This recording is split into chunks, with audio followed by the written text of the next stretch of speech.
Hello, everybody. Hi, how are you? Today is Tuesday, so that means it must be Shirley's Wind Down Tuesday, and I'm here. This is Shirley's Thread Work, and thank you guys for joining me tonight. I do appreciate it so much. I want to give a shout out to YouTube land as well as Facebook land, and also to all of you that will be watching the replay. Thank you so much for joining me. I do appreciate it because I know a lot of you do. And I'm growing. So that makes me very, very happy to know that more and more people are finding me and watching me and hopefully getting something out of this. So thank you so much. Oh, let me see who is in the chat now. We have Cindy Zachball from Port Richey, Florida. And Jenny, how are you? Robin, how are you? Let me see who else is here. Oh, okay. Looks like those are the ones that are in so far. Cindy, Robin, and Jenny. Thank you for stopping by. I see that there are more in the background. They just haven't come into the live yet, but hopefully they will soon. And everything will be popping by the time they get in here. So thank you so much. I do appreciate it. So how is everybody doing? I'm telling you. Well, as you can tell, obviously, I have a new look going on. I'm trying to get back into my old self. As you guys know, I did blonde for quite a while. Then I decided to let the gray come out, and it was okay for a while, but I was told it's summertime, well, springtime, summer's coming, it's time to lighten up and do the blonde again. So I decided to go ahead and do that.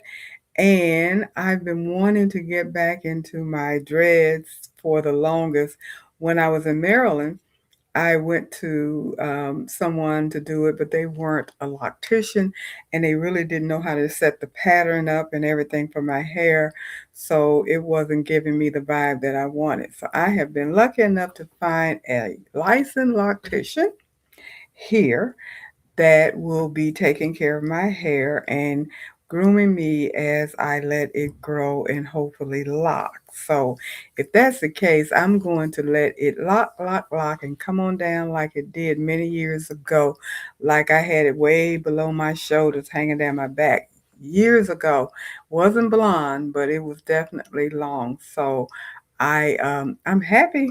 I'm happy, and I like the way it looks. So I hope you guys like it as well. And this is the new look. And also, well, these are progressive, but believe it or not, these are still not a prescription. I got these off of Amazon, and they seem to be working. They're progressive, so I have the distance, and I have the near, and they seem to be working. And they don't cost as much as going to the eye doctor and getting the prescription and paying all that $1 zillion for glasses. But we'll see how it works. No big deal. They're working for now because I can see far away relatively well. It's the up closeness and the nearness that I have to worry about. So hi Terry, how are you? Terry's my daughter. Thank you for stopping by. And somebody is having crab chips. Somebody is well, Robin said, how about you? Are you having popcorn tonight? Asking somebody. They're having crab chip. And I don't have popcorn. I love popcorn. Popcorn is one of my favorite snacks. I will come home from work and pop me a bag of popcorn, and that will be my dinner for the night. So popcorn goes pretty well with me. So you guys are making me make my mouth water when you said popcorn, but somebody's having crab chips, crab and chips, or crab having crab chips. Okay, let me see. Anybody else? Hi Becky, how are you? Thank you for stopping by. Let me see Claudette. How are you? And Becky, you had popcorn. Good, good, good, good, good. Robin said you like the blonde. Jenny looking great, Miss Shirley. Well, thank you.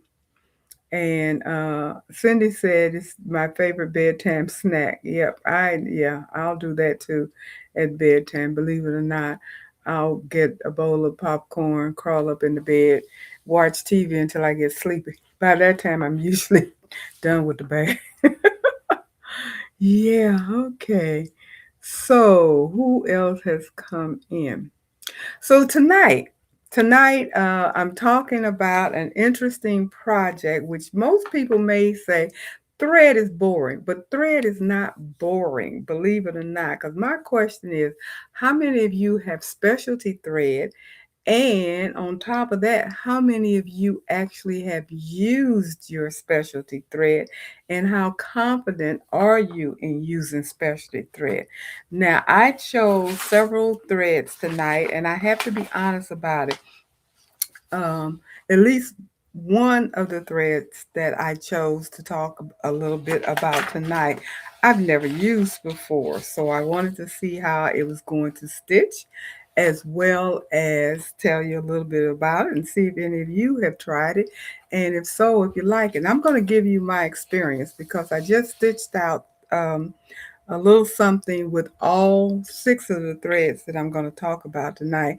And I'll tell you what my experience was stitching with this thread, and also tell you what the threads are for, what is recommended, basically on my experience, how to use it, and what types of projects to use it on.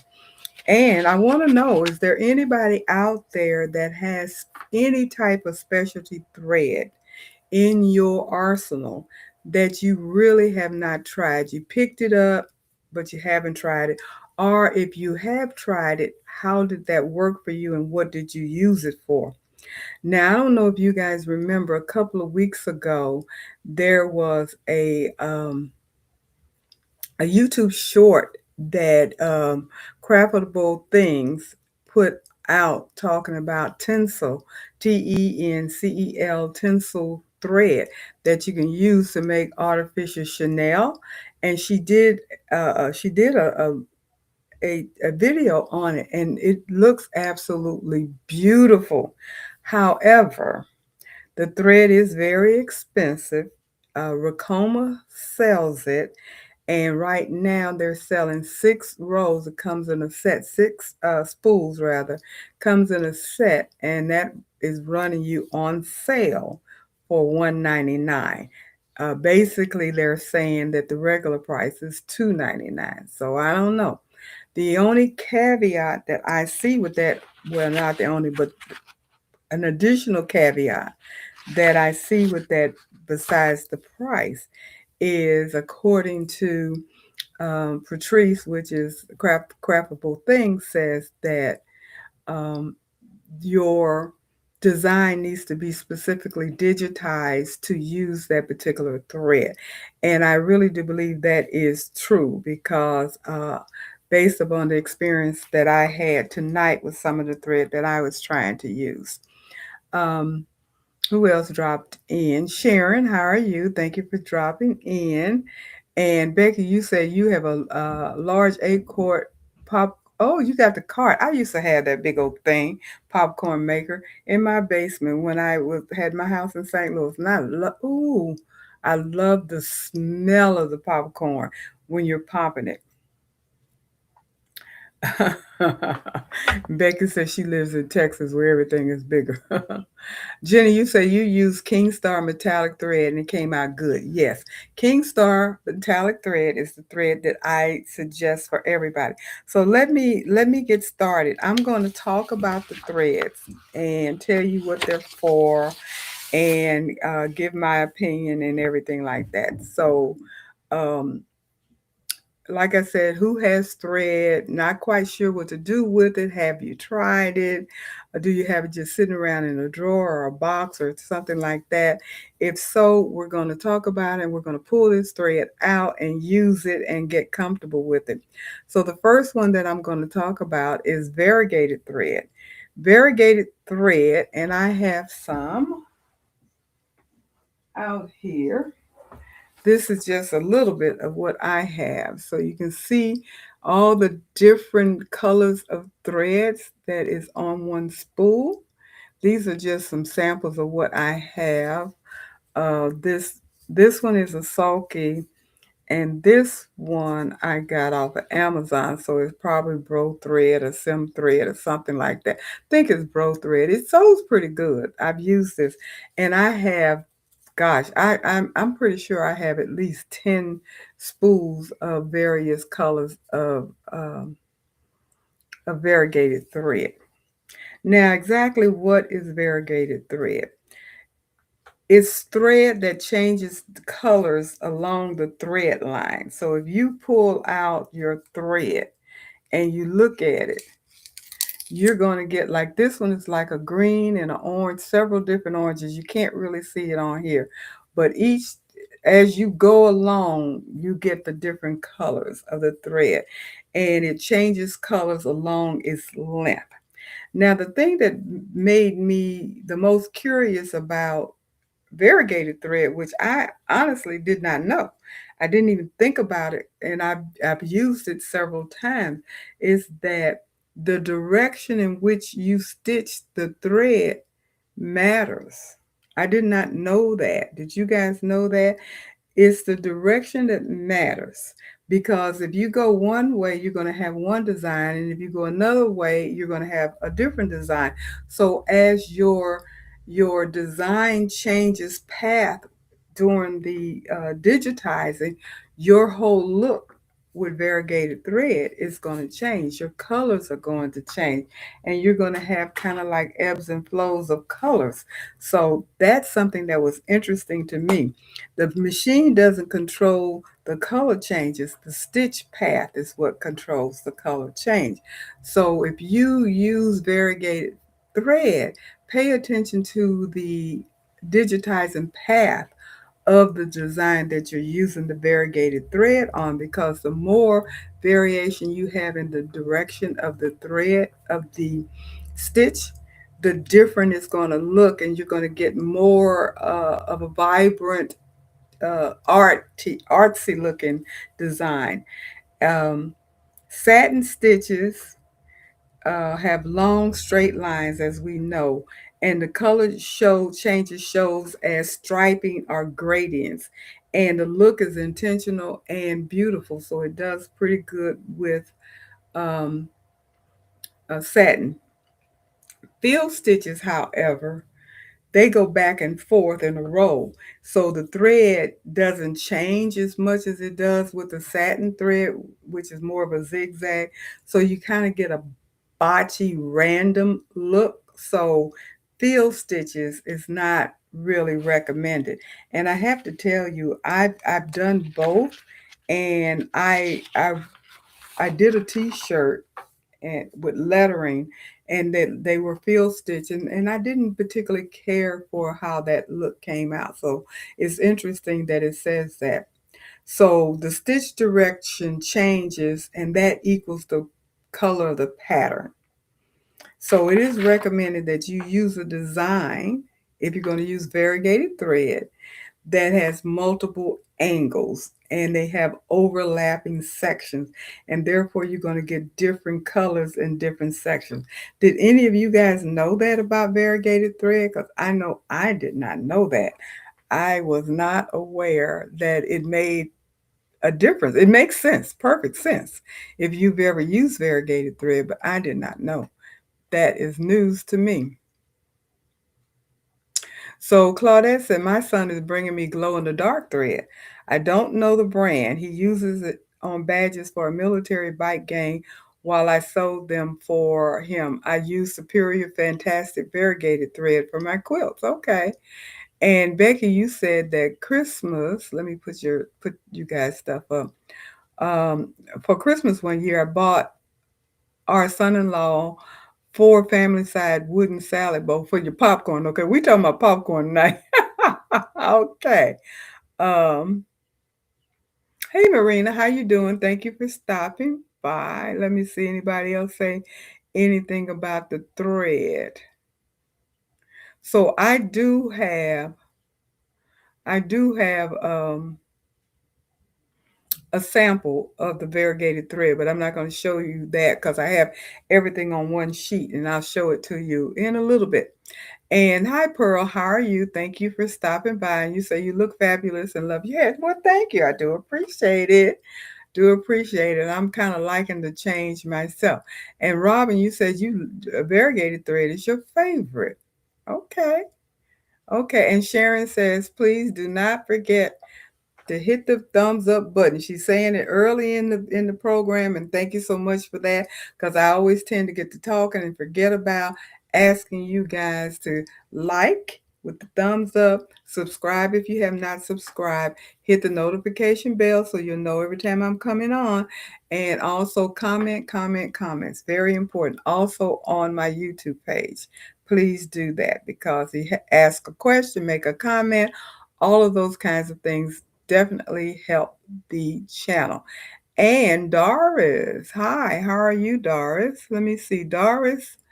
Um, I don't recognize your name, but thank you so much for stopping by. I do appreciate it. So, the best thing that they're suggesting for variegated thread is lettering, outlines, and simple shapes. Stay away from large, dense fields. The test, and also they recommend that you test the stitch out before you sew the big pattern. Basically what they're saying is make sure that the variegated thread that you selected, all of those multiple colors, as well as the design itself and the way the stitches are going, it's going to give you the look that you're looking for because it can look kind of wonky with variegated thread if it really isn't, the design isn't made for it. I've had that happen to me as well where I looked at that and I said, ain't looking as cute as I thought it was going to look. The thread was beautiful, but it didn't work that well with the design. So the next specialty thread is actually my favorite specialty thread. And Jenny already mentioned it, and that is metallic thread. And I too use King Star metallic thread. I have several different spools of thread, metallic thread. I bought several of the little mini spools this size when I first started embroidering off of Amazon. Huge mistake. That stuff broke so bad for me on my SE 1900. Part of it was I didn't know what I was doing as far as using metallic thread, and the other part is the quality of the thread. So it's really important. But I do want to emphasize, and I have the sim thread or bro thread. Don't know which it is. I got it off of Amazon. I also have Floriani metallic thread, which I love. It did break a little bit, and Madeira metallic thread. So those are the three types of metallic threads that I have. So you can tell that I love metallic thread, and the most of it that I have is King Star. There are several recommendations that I will make about that. The first and foremost, especially if you're using a multi-needle machine for your metallic thread, because there is metal in the thread, and with the speed of the thread going through, it will migrate over, believe it or not, to the other thread and will wrap around that thread some kind of way. When I first started using the thread, on my multi-needle machine, I just put it on whatever needle that I chose to put it on, not realizing that that was a huge mistake. And I always ended up with the thread wrapping around the other threads, and I had a big mess, and you had to stop stitching, get it apart, and all of that. The trick is put your thread on the end, either on thread on, like if you have a 10 needle example, I put it either on nine or 10 or 1 and 2, always on the end.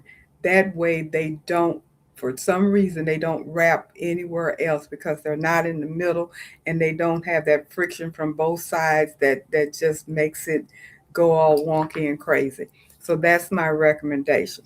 Now, as far as industry is concerned, it is highly recommended that you slow your machine down. You must slow your machine down with metallic thread. I slow it down to the lowest speed on my machine, which is 400. Also, you need to use what they call a metallic thread needle, or at least a 80/12, 90/14 or 80/12 um, needle. You can go and buy one that says metallic thread needle, and that's perfect. But you definitely should use that. And also, it needs to be on a vertical and on a vertical path. So if you're doing on a single needle machine, then it is recommended that if you don't have one of these machines that have the big spool thing in the back, use one of these if you have one. I put my thread down here, I run it through here, and then I run it onto my single needle thread path. So that gives it a chance to unwind and come on out. And that's going to help you or help eliminate the breaking because there is a metal core in the metallic thread. That's why it's called metallic. And that, when it gets hot, it will twist and it will twist and it will break, and the friction if the needle is too small. So that is the key to being able to stitch well with metallic thread. And also, like I mentioned, King Star seems to never give me an issue. Every once in a while, with some colors of my King Star, I'll have a little bit of issue, but it is few and far between. So, Marina, you're saying that you've had good luck with the variegated from Bro Thread. I always slow my speed down with metallic. And you know what? I've not had any trouble with any of my whatever thread that is that I bought off of Amazon. As far as the variegated, I've not had any trouble with the sulky. Whatever, I also have a Floriani variegated, so I'm lucky. I haven't had any trouble with variegated threads, so that's a good thing. Hi, Eva Marie. How are you? Thank you for stopping by. And Pearl, how are you? Um, and Danielle, hi. How are you? Hello, my friends. How is everyone doing this evening? Hi. So let me see who else has hopped in or made a comment. Okay, so let me see what they're saying about metallic thread. Metallic thread is metallic foil wrapped around a core. And why does it break is not the tension. I've never had to adjust my tension with my metallic thread. It's friction plus heat plus the sharp bend. That's why you need to have it stretch as long as it can. Um, when it passes through the eye of the needle, it will rub if you have too small of a needle eye, and it heats up and it weakens. So that's what makes it break. So what helps is what I just said. Use a metallic needle because it has a larger eye. Slow your machine down as slow as it'll go.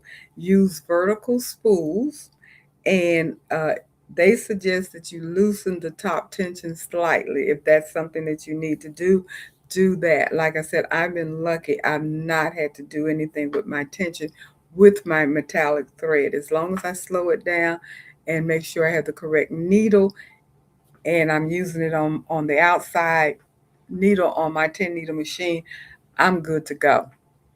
When not to use metallic thread: dense designs, tiny letters, and running it at a high speed. I have forgotten sometimes with my metallic thread when I'm doing a project with mixed thread, which is something I'll talk about in a little bit, and have forgotten to slow it down.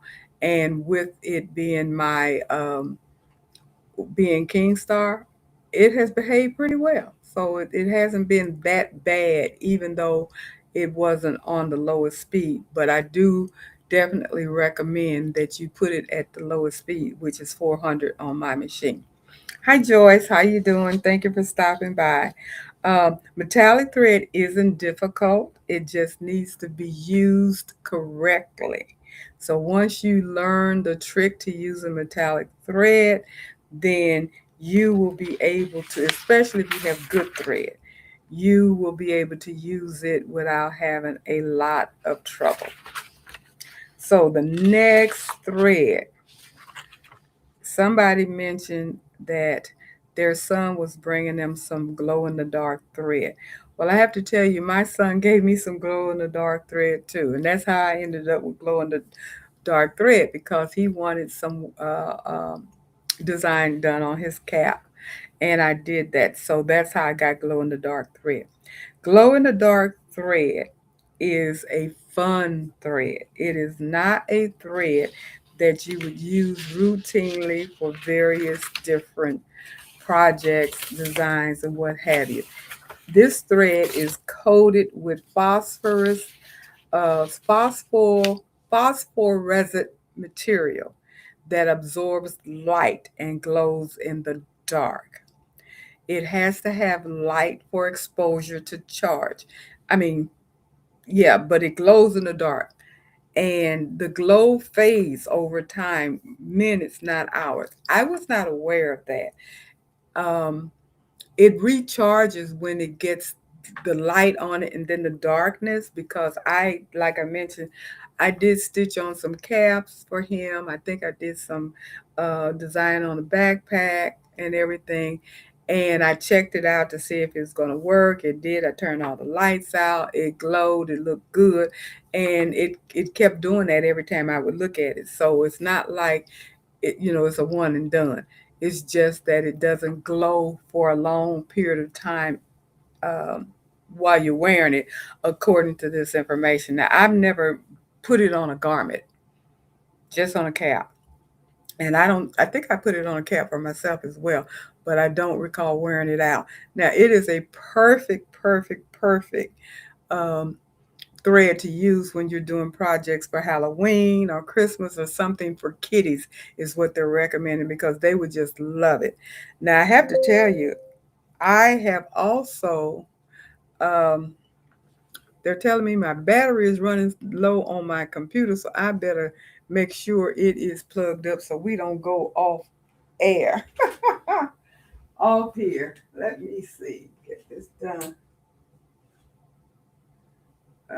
Oh, all righty. That took care of that. Okay.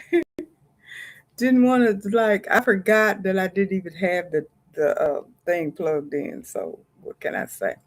Hi, hi Betty, how you doing? Thank you for stopping by. So I don't have to worry about my computer going dead on me. Thank goodness. I'm glad that popped up to let me know because that would have been a little bit difficult. Um, this thread is thicker and rougher than regular thread, so pay attention to how you use it to stitch, the needle that you use, and all of that. The challenge with glow in the dark thread is that there's more friction, so there's more breaks, so you basically need to use a larger needle than the 7511. It's not as smooth and it's slightly duller in the daylight, and that's basically the look of the thread or your design. It's not going to pop out and be that cute until at night or when it's dark, and then you get that beautiful glow. And it is recommended that it's used on kids' items, of course, novelty designs and outlines and accents, but not for a full design. I've never known anybody to just stitch a whole design or lettering or field stitch or anything with glow in the dark. That would be interesting if you did. I guess you could if you wanted to, but they don't recommend that. So, what are you saying, Cindy? Even when it is not glowing, it does add a different color and it's not available, that's not available in regular embroidery thread. Okay, when it's not glowing. Now, the other thing that I have noticed, all of the threads are light color. I've never seen a dark color glow in the dark thread, which I guess makes sense. I've never seen a blue or black or anything like that, because trust me, I was looking for it. I was like, they don't have it. You get the light yellows and the pinks and the white and those kinds of colors. So it I have, this is what I have. This is my just a couple of the glow in the dark colors that I have. And this one is like a kind of a greenish, and of course this one is kind of an orange looking. This is my glow in the dark. And this is sim thread. Sim thread, glow in the dark thread. So this came off of Amazon.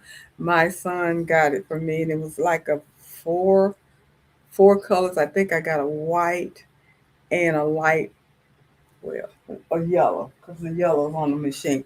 So I have a white and a yellow one, and this was kind of like a greenish, and this is kind of like a peach, more of a peach color.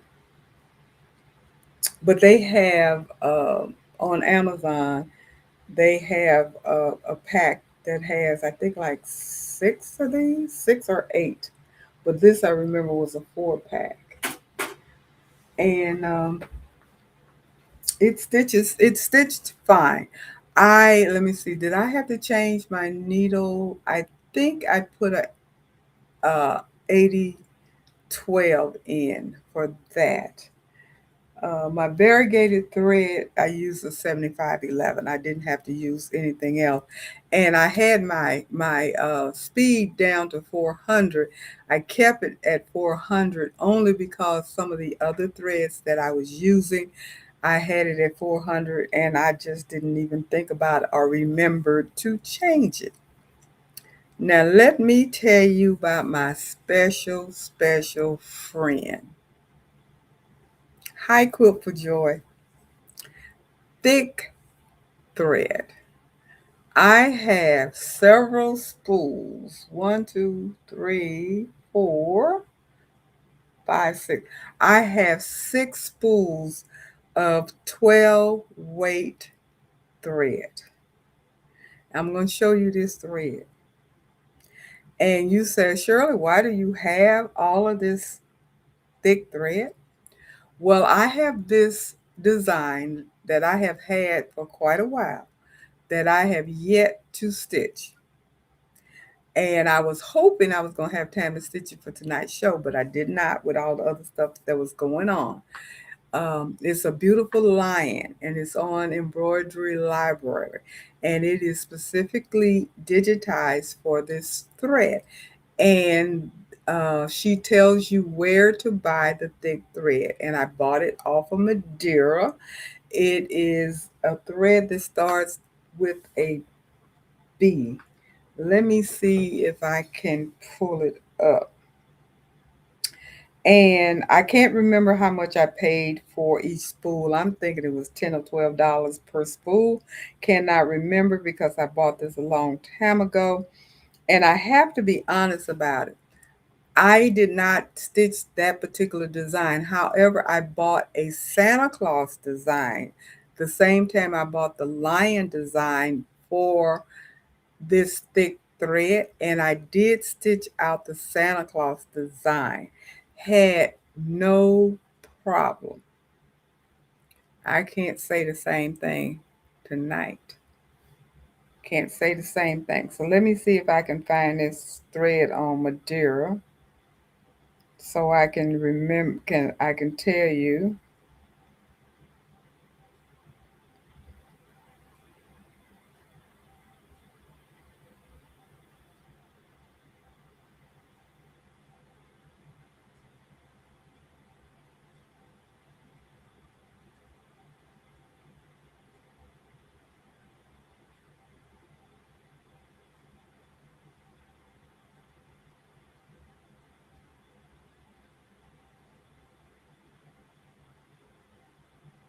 Mm, It's not going to come up unless I go on to the site because I wanted to tell me the name of it is. It starts with a B. Da, da, da, da.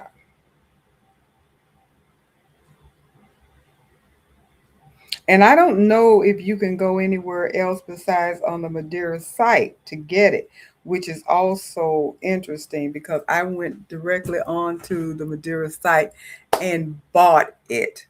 And I've had it for a while. And Bermuda, it's not Bermuda with a BER, it's a BULM something another. That is the thread. But I knew that question was going to be asked. Did my auto threader work with the 12 weight thread? I would think not. I would think not as well, but I was pleasantly surprised. It did. I put in a 9014 needle and it worked. However, let me tell you, that was a struggle. I truly believe, because it says you need to have at least a 9014 needle or bigger. I think I needed 116, to be honest about it. 116. And that's probably what was recommended by Embroidery Library, because when I did that Santa Claus face with that thick thread, I didn't have any breakage. I didn't have any issue. I didn't have anything. But it gave me the holy heck tonight stitching with that thick thread. However, it did work. Now this is one of the colors that I have. And I don't know if you're going to be able to determine how thick this thread is. Can you just get an idea of the thickness of this thread? It is definitely a thick thread. You can even see the texture on the spool. It's not like your regular thread. It's nowhere near the there. I think you can get a good idea of how thick this thread is from this site right here. Look like some string. But this is 12 weight thread. Uh, Here the name is on here. Burmiliana. Vermilion. Burmiliana.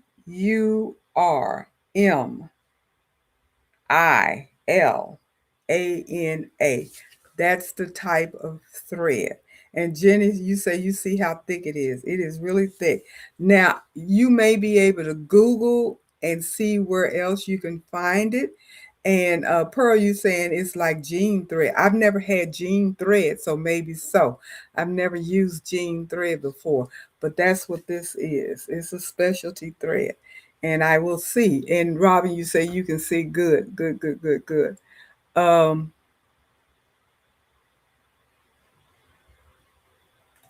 and so as I mentioned, my auto threader did work. I used the 9014.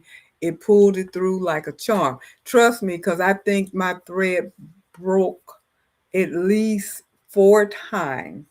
And I did not finish stitching out what I was stitching out with that thread because it started getting caught in the wiper, and I was getting, when it was pulling it to cut, and I was getting wiper errors. I got it twice and I said, enough is enough. I'm not going to try to finish it. I really should have changed my needle, but I said, I'm moving on to the next. That's what I did. That's what I did. But it's gonna, I'm gonna show you what it looks like. It is really, really pretty. It is something that you would want to make a project with. And with this particular design that I got from Embroidery Library, they had at least 3 of them, because one was a rabbit, one was a Santa Claus with the white beard, and one was a lion. Those are the three that I remember. And I got the Santa Claus and I got the lion. I don't think I got the rabbit. But after you finish stitching, there's a special brush that they sell. It's hard bristle brush, and you're supposed to brush the thread. And once you brush the thread, it fluffs up. So that's the whole process of using that particular thread. So it is thicker lines. It's a heavier thread, of course. It's, at least 40 weight. Thicker lines, richer coverage, more texture. I love texture, and it makes the design look premium. It definitely makes the design look different and special. And of course, a larger needle, you have to reduce the density. That's very important. And I think that may have been one of the other reasons why I was having so much thread breakage, because the design, I just did some lettering for every thread. I didn't change or anything. I just picked a box font, put the lettering in there, and let it rip. And it was not digitized for that particular thread. So it probably was too dense for the thread. And of course, slower speed. I definitely had it at a slower speed. And it says the common mistake is people use it like regular thread and the results look bulky or jam. So I agree with that 100%. You need to let the thicker thread breathe. It needs space to breathe. So if you're going to use a thicker thread, like a 12 weight or something along that line, make sure you have a design that is digitized for a thicker thread, and you'll have a much better result. You'll have less or no breakage, and the design will come out looking really, really cute. And I'm going to show you guys in a minute what my thread looks like. Um, reflect, no, what am I? Reflective. I got reflective, no wonder. Reflective thread. I misspelled it. I left the L out because I'm like, that don't look right. Reflective thread. Has anybody ever stitched with reflective thread? I had not. Tonight is the first time that I've ever used that particular thread. I never had the need, so I never thought about using it.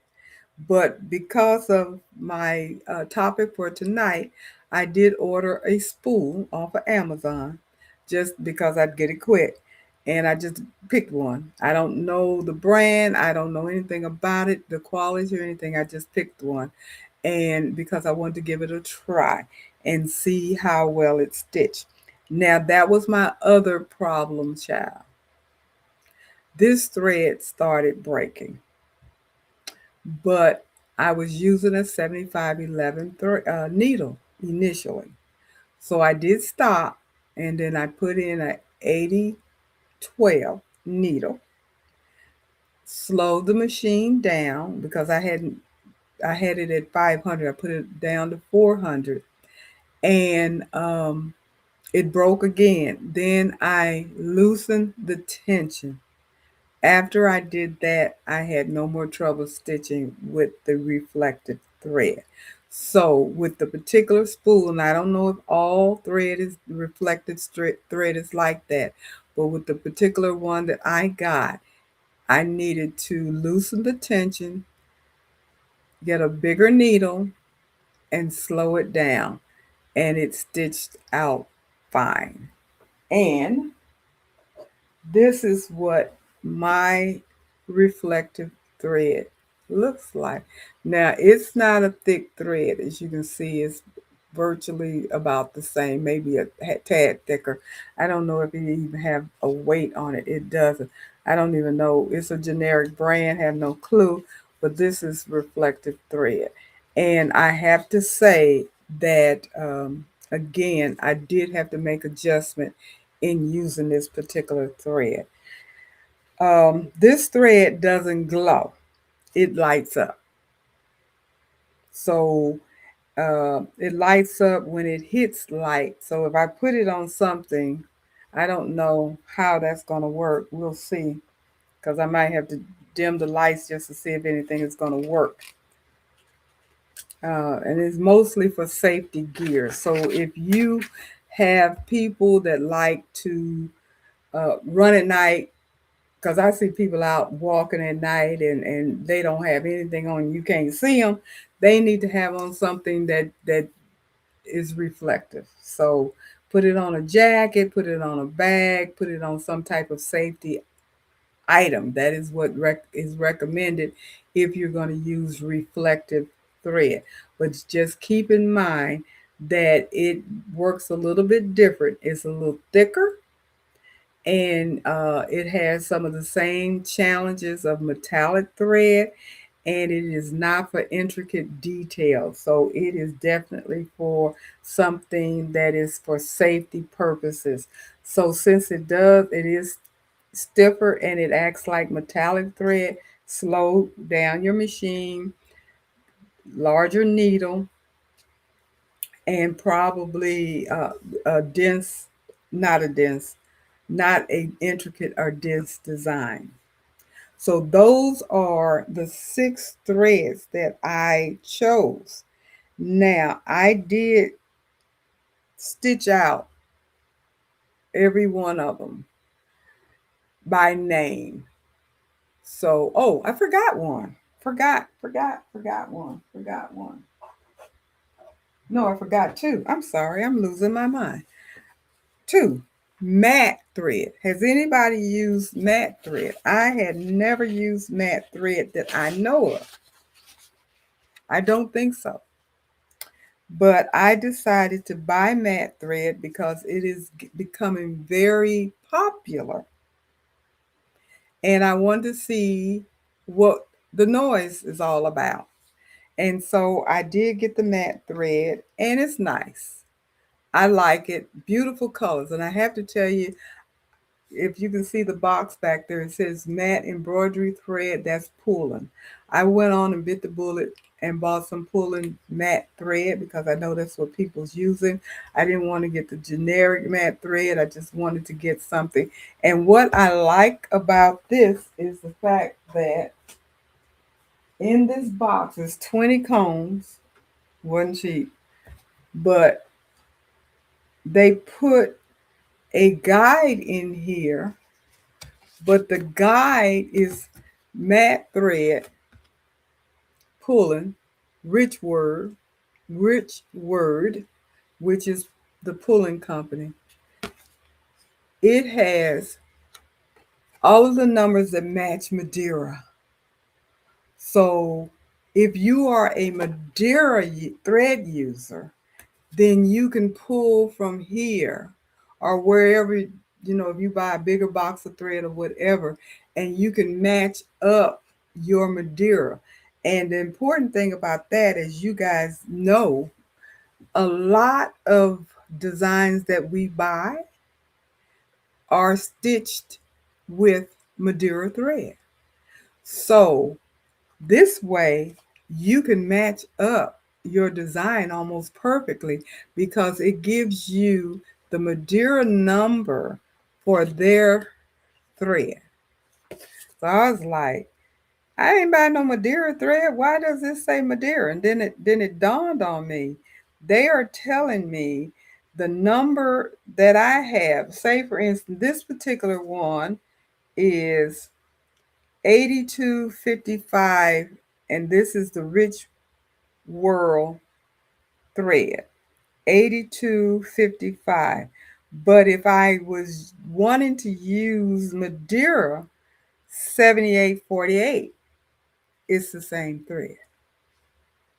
So Madeira 7848 would be 8255 in the uh, rich word thread.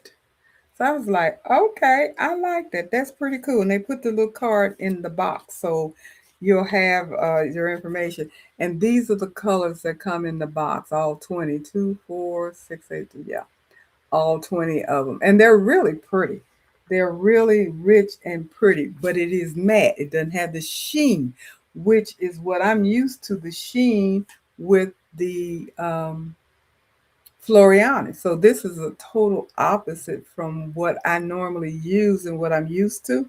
And I have to tell you, I'm kind of excited to mix them up just to see, because I think that's going to pull that texturing look out to have matte and sheen mixed together. I think that's going to be really, really cute. Um, so let me see what happened to Danielle since she put her news up here for everybody. Danielle says she has some fun news. She just opened a package sent to her from the Fellowship Quilters Guild that she entered a raffle at the Mid Atlantic Quilt Show in Hampton back in February, and she won a beautiful quilt. Isn't that wonderful? And you got to let us see that tomorrow night, okay? Okay. And Cindy, you're saying I would think Wonderfield would sell 12 weight thread. I love that brand. Okay, that's cool. And Danielle says she can't wait to show it all tomorrow, so we'll look forward to that. And Quilt for Joy, you said on their site it has the embroidery thread vermilion wool blend and another one for cotton blend. Whose site is that you're speaking of? Are you speaking of what was that she just said? Mm-mm-mm-mm-mm-mm-mm. So make sure we get all of this information. Wonderfield. So you're talking about it's on Wonderfield's site that has this particular thread that's 12 weight if anybody's interested in it. And then you don't have to try to get into Madeira because, I don't know if you guys are aware, but Madeira makes you have to get onto their site. You have to have a business license. Um, I don't know if yeah, I'm signed up and I can get in there, but I probably won't be doing any shopping through it because they have my old email and they won't give me uh, the opportunity to change it. I can change the address, I can't change the email. That's like, no, that ain't gonna work. I have to go talk to them and probably show my license again and all that good stuff, which I don't have anymore. So anyway, won't worry about that. So what else? Let me see. And Quilt for Joy, you said here's the link to the rabbit on Embroidery Library site. Okay, so you found their stuff that I was talking about. I guess you found the rabbit, the Santa Claus, and the lion. So yeah, give it a try. Give it a try. And Cindy said, nope, nope, nope, nope.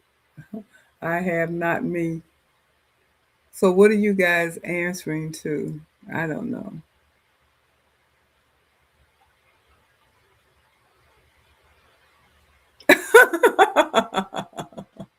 And even you said this is not wind down. This is a teaching Tuesday. Fantastic. Well, I wind down with the wine. But I do try to give information. I do try to do teaching. Well, not so much teaching, but information. We share. You tell me what you know, I tell you what I know, what I've looked up and everything. And the thing that I really like to do is, especially if I'm learning something new, because I knew that I had some specialty threads here that I had used only once or twice, but I do like texture and new stuff, and things are trending. Just like I said, what's trending? Versatility in threads. That's what's trending. People are doing all kinds of different artistic things in their embroidery now. And one of the ways of doing that is using different types of threads. So, did I get them all? One, two, three, four, 5, 6. Yes, I've done all 6 of them now. So I did the reflective, misspelled it, sorry. I did the glow in the dark, and you guys can see that it is a little dull, the glow in the dark, when you don't have it glowing. And then look at this thick 12 weight thread. And you see, I couldn't finish it because I started getting that wiper error. And I was like, I ain't tearing up my machine trying to stitch this thing like here. But you see how thick that is? I mean, it is, I mean, it raises off of, this is double tearaway stabilizer. I just used some stabilizer. But it actually raises off of the stabilizer. It has dimension to it. So this is, I love it. I love it. I got to make sure I can get it to work right on my machine. I know I definitely have to use a bigger needle. I think that's the only thing different than what I did, because I did loosen my tension. I had to loosen my tension for the reflective thread and for the um, 12 weight. Those are the only two that I had to change. This one here is the matte thread, and of course we have the variegated thread, and you can see how that works with the different designs. So, and I just love the way it looks. Um,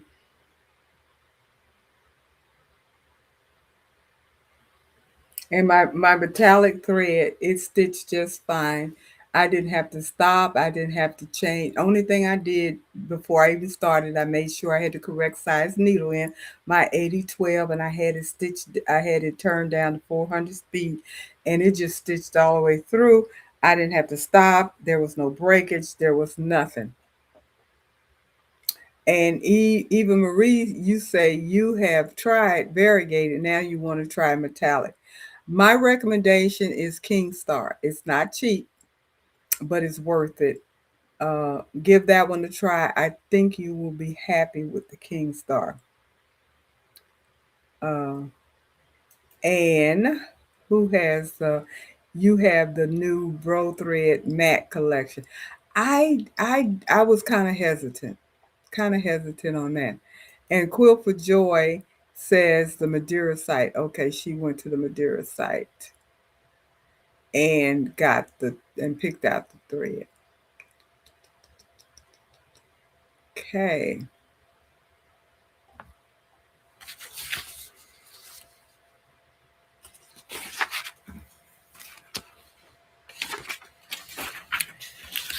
Now, have you tried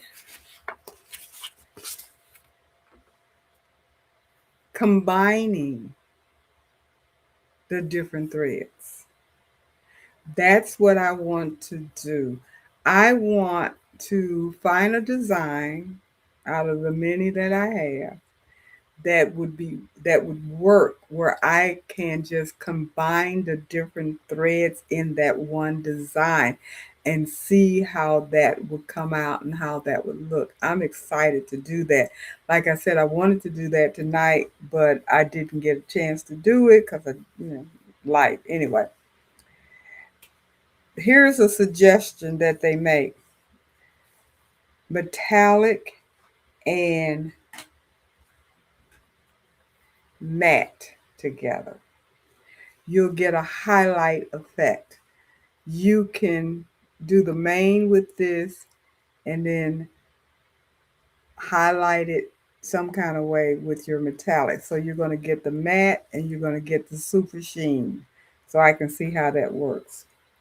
And of course, your thick thread and regular thread.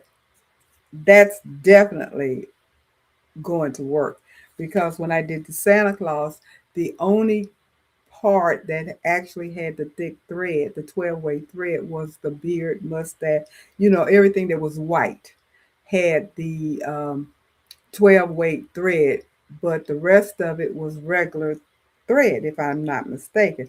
and that gave it a very realistic look. And then when you use the brush to brush it, you get the fluff. It didn't fluff as much as I was hoping that it was flush, but I could tell because even with this, and I haven't brushed anything, you get that 3D effect, and it definitely comes up off of the design, off of the stabilizer. So it's going to give you a different look, a 3D effect basically. And then, of course, they recommend like variegated and solid, which I've done that as well. I would be interested in seeing how it would look. You put in all well, everything except for glow in the dark and reflective uh, together and see how that would look. You got your matte, you got your thick thread, you got your variegated thread, and you have your metallic. So that's four different threads, well, actually five, because you'll have your regular thread involved as well. I think that would be a very interesting project, especially I'm thinking right now, if you're doing like a floral type of design, I could see that being really, really cute. Really, really cute. So let's dig down and pull out what we have.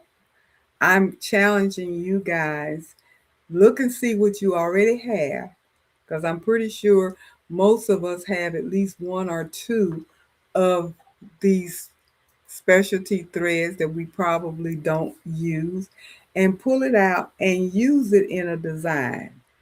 Use it in a project. Do something a little bit different. It's so easy for us to grab our 40 weight um, threads and do the design and move on. Got the pretty colors and everything, but have we elevated it to a point where you're going to get something that's going to look a little different? Where you have your out, like this particular logo. If I had outlined this with metallic thread, that satin with metallic thread, or anything that's in there with variegated thread, or even with the thick thread, that would give it a totally, totally different look about it. And it would just elevate your design. And especially those of us that do things to sell, can you imagine the upcharge that you could make by using some of the specialty threads in some of your designs? Because it's going to look a lot different than what they're going to be. It's already personalized. Nobody's going to have a design just like your design because you did it, you know. But if you elevated it by using some different types of threads, mix that into the design itself, I think that would be a huge, huge winner. And even Marie said, "You're right, challenge accepted." Yes, yes, great, great. And Cindy, you say you have combined threads. Perfect. And Jenny, you say you have not tried to combine threads yet, but you're going to try that. So good. And Robin, you say you have designed. And now, who is this? Even Marie, my daughter, challenged me for her patch. Okay, there you go. See, that's perfect. Because this would be like a patch. It could be something like that. And you can use a combination of threads. And I'm not telling anybody to go out and buy threads or anything, because like I said, I'm pretty sure that if you go through your thread stash that you have some of this thread. Because the only thing that I bought was matte thread, because I was curious about, I had planned to get some matte thread anyway, because I was curious about how it would look, because I had seen some of the work and it was looking really pretty, and I kept saying I'm gonna get some of that matte thread and give it a try. And the reflective thread, and I just got that out of curiosity because I don't really have a need per se for reflective thread, but I wanted to see what it looked like and everything. But everything else, the other threads, the other four threads I already had. I had glow in the dark, I had metallic, I had variegated, and I already had the thick thread. So it was an easy and simple thing for me. And I have to be honest, I had used every one of them except for reflective thread. I had never used and matte, because I don't think I have any matte thread here. I don't think. No. Nothing but this thick thread is matte, but not regular weight matte thread. And this feels real silky. It feels good. I think this is some really good thread. I think I'm gonna be really happy using that thread. Has anybody bought any rich word thread before? Um, I know some of you have gotten candle thread. I've not used candle threads. I know there's a lot of different threads that we all kind of use. We all use different brands and stuff that we really like, but everything is kind of well, I won't say everything, but I see a lot of people moving towards the buy um, industry, which is pulling embroidery machines and now Rich Word has all of this thread and stabilizers and what have you. So it's kind of in that arena. A lot of people are gravitating towards that. So I like I said, I have become curious about the thread. I am even curious about the machines, to be honest about it. I'm very curious about the buy mirror and slightly curious about the pulling embroidery machine. Would be highly tempted to get the, I think it is the EOC7 because it has the largest hoop, but it's like a 7 by 15. And I was like, I don't like that 7. That 7 is the one that I don't like. If that 7 was a 8, a 9, a 10, I probably would get one and try it. Probably would get one and try it. So, Cindy, you're saying that you have Floriani Michael thread for small fonts. It's a 60 weight. You love it. I actually have Sulky and Madeira 60 weight threads. And Madeira um, is the only one that I'm aware of where you can get the 60 and the 40 weight to match. So I have been able to buy uh, Madeira thread like that. I had a few projects that I had to do where I had letterings to do, small letterings to do.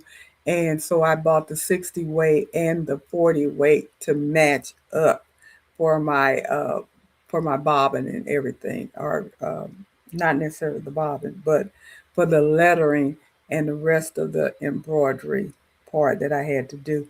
And I'm quite happy with that. And who is this? Eva Marie, I bought it to try. It was supposed to come with my Pullen '06. They sent me brother instead. Interesting. Okay. Interesting. So you have the Pullen 6. How do you like your machine? And Cindy, you say you have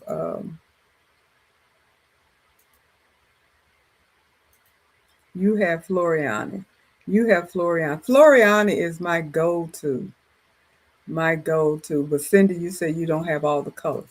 I don't have all of the Floriani colors, but I have quite a bit. I have quite a bit because I started collecting Floriani once I discovered it, and I've been moving in that direction. Every opportunity I have, I replace whatever color I have with a Floriani color. And I have not been buying any other thread since I started getting Floriani. I get all of my thread, and I can go to Red Rock, I believe, and also I think it's Sewing Parts Online. I think it's Sewing Parts Online. I think is where I can buy my Floriani thread. That and Red Rock, where you can literally pick your colors that you want. And I do have the Floriani. Had it somewhere. Here it is.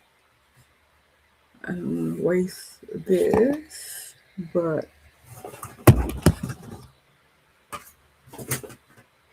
I have the Floriani thread color chart, which you have to buy. It's not free. It would be nice if it was free, but it has all of their colors in there, and I use it. I'm trying to collect them all, but of course I don't. And I'm pretty sure this is not all inclusive because they have special colors that come out seasonal and stuff like this. And I've had this little chart for at least 4 years now, and you can get it. I'm not sure you can get it off of Amazon because I know Andrea was looking it up the other day, and the least expensive one that she found was $29.99. I paid 20 for this when I was living in Florida at a brother dealership that I went to, and they had it in there, and they were selling it for 19.99. But like I said, that was 4 years ago. Everything has gone up. And but anyway, I'm glad that I have this because I'll keep my empty spool and reorder that, and then I will go through here. And I'm not that good at it because I said I was going to mark off the ones that I already have, because a lot of time I end up buying the same stuff I already got because those are the colors I like. But if I had the money, I probably would get every color that's in here because I just love their thread that much. And I've not had anything that I didn't like, but this is what you can get if you're into Floriani. Now, I don't know. I really want to see if I could get this to glow in the dark. And how do you get it? It has to be dark to glow in the dark. I'm trying to put it up under here and see if it's glowing. Not dark enough. It will glow in the dark. I know that because I've done it. But it has to be dark in order to glow. And the reflective, it works off of light. So I've not had a chance to see if this is reflective or anything like that. But um, yeah. And I'm looking at this thick and this matte together. They look very similar, but I have to tell you, the more I look at this thick thread, the more I am in love with it because it looks like 3D. It just hops off that page. It literally hops off that page. I am loving that thick thread. I may end up getting more of that once I make sure it's going to stitch out well on my machine. I've already invested several dollars into it. I don't want to get any more if it's not going to work.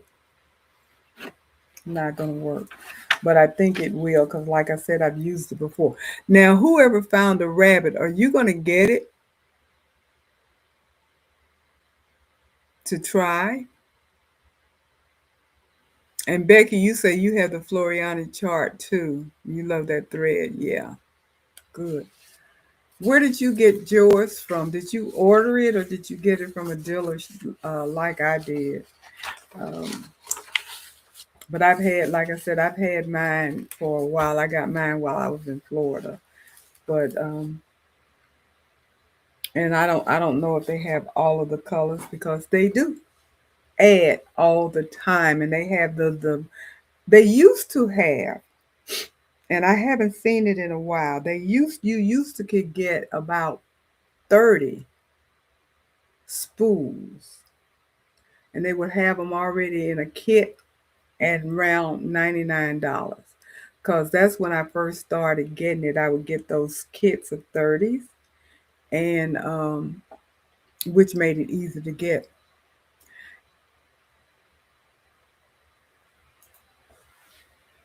Okay. Eva, you said what? I use just a regular white bobbin. Just a regular white bobbin. That's what I used.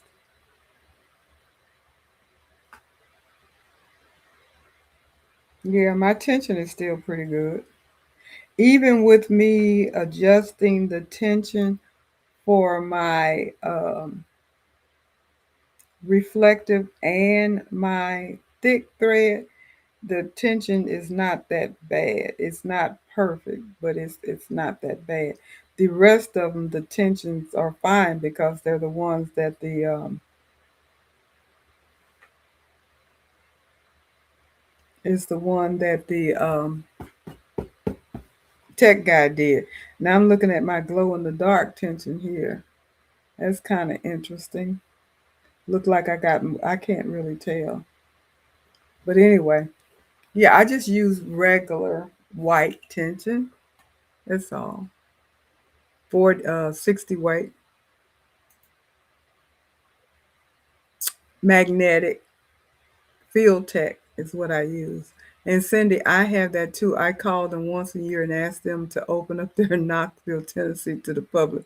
The company name is R&K Distributor. This is Floriani Thread. I drive right by it on my way to FLA, Florida. Yes, R&K Distributor. So you drive by there. Good. You call them once a year and ask them to open up to the public. You can't go, well, you can order from them. I order from them all the time. All the time.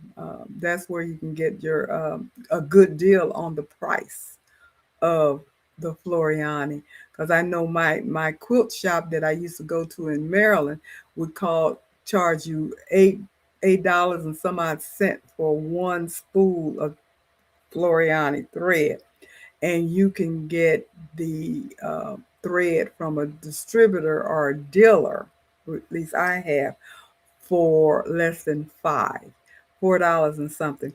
And when I went to Florida over the holiday to the Tops vacuum and sewing shop where I generally buy my machines, um, they had buy two get one free.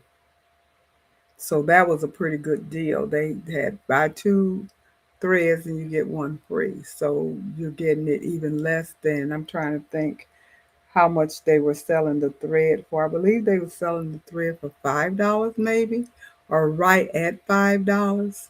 So $10 and you got three spools of thread. So that was a pretty good deal. So naturally, yes, I did. I did. I bought some thread while I was there.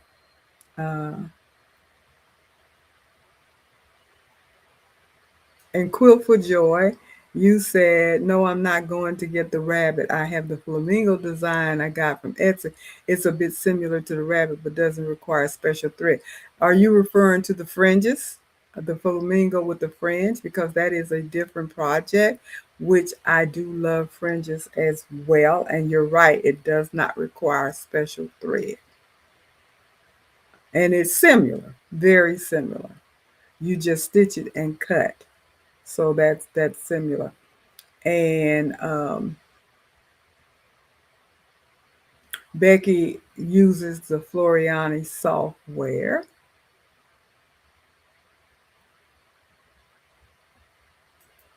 And Cindy uses your dealer gave you the BES4 and the PE10 with your machine years ago, and more with my last machine. Now I have the PE11. I don't have the BES4. I know several people that have the BES4, but I do have Brother Design PE11. No, I have not used it, but I do have it. I got it mainly because John Deere said it does a really good job. This is before he starts selling his own software. That it does a really good job with not designing, but digitizing pictures, portraits, pictures, photographs, what have you, which is what I wanted to do, of course. You know, I ain't going to be able to do that, but I might if I put my mind to it. But that was the reason why I got that. But no, I haven't yet to use it. And Quilt for Joy You caught some great thread sales on Black Friday. One site gave away a set of metallic. If you spend $100 plus the thread was 60% off. There you go. That's what I'm talking about. And Quilt for Joy, you say yes. The flamingo is the fringes. Yes, I love that. Actually, I have the flamingo.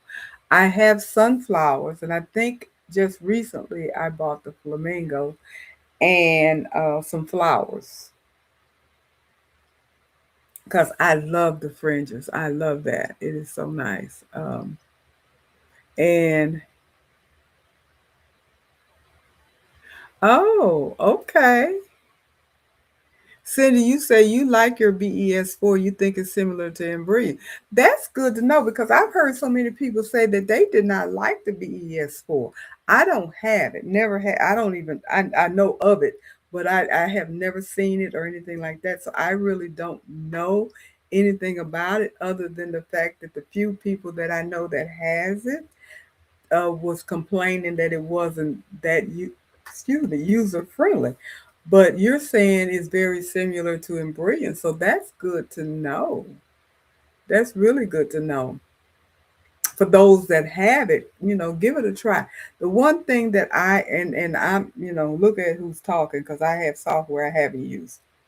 But what I have realized,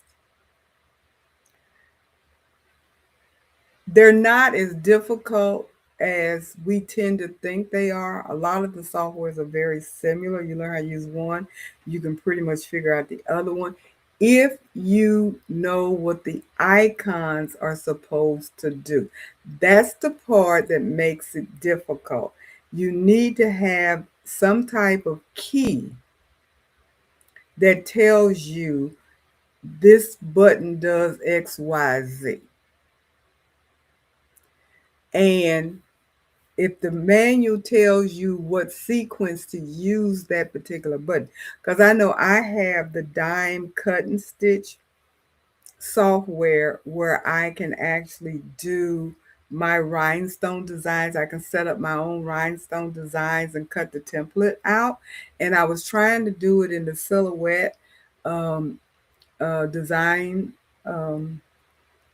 studio like everybody's been doing, and I can do it. I got to just make sure I get my whole spaced out a little bit better because that's where I messed up. But once I found my manual, my instructions, and I learned what icon to click, I was able to do it without it.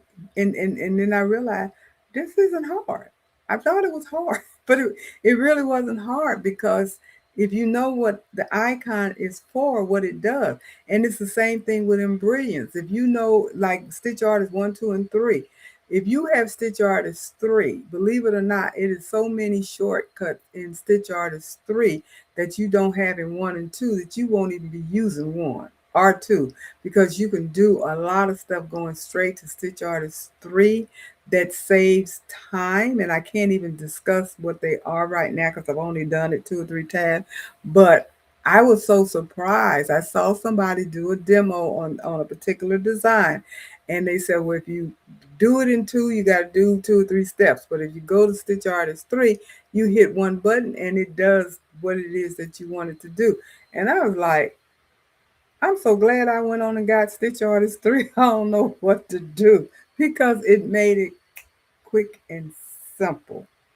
And I was like, this is cool. It was not that bad. Um, and Cindy, you said it's not a digitizing software. I get that. I get that. I have used it so long that I have the workaround as I have with Design Center on my brother machine. Okay, that's cool. Then maybe you can teach us some more about the Design Center. I have not used my Design Center in a while. I was getting very comfortable with the Design Center a couple of years ago, fiddling around in it and knowing what all of the icons did, the shapes and the feels and all of that kind of stuff, and use it or lose it. And I haven't gone back into the Design Center in a while. So I'm gonna have to look at some more videos and stuff to refresh myself with it.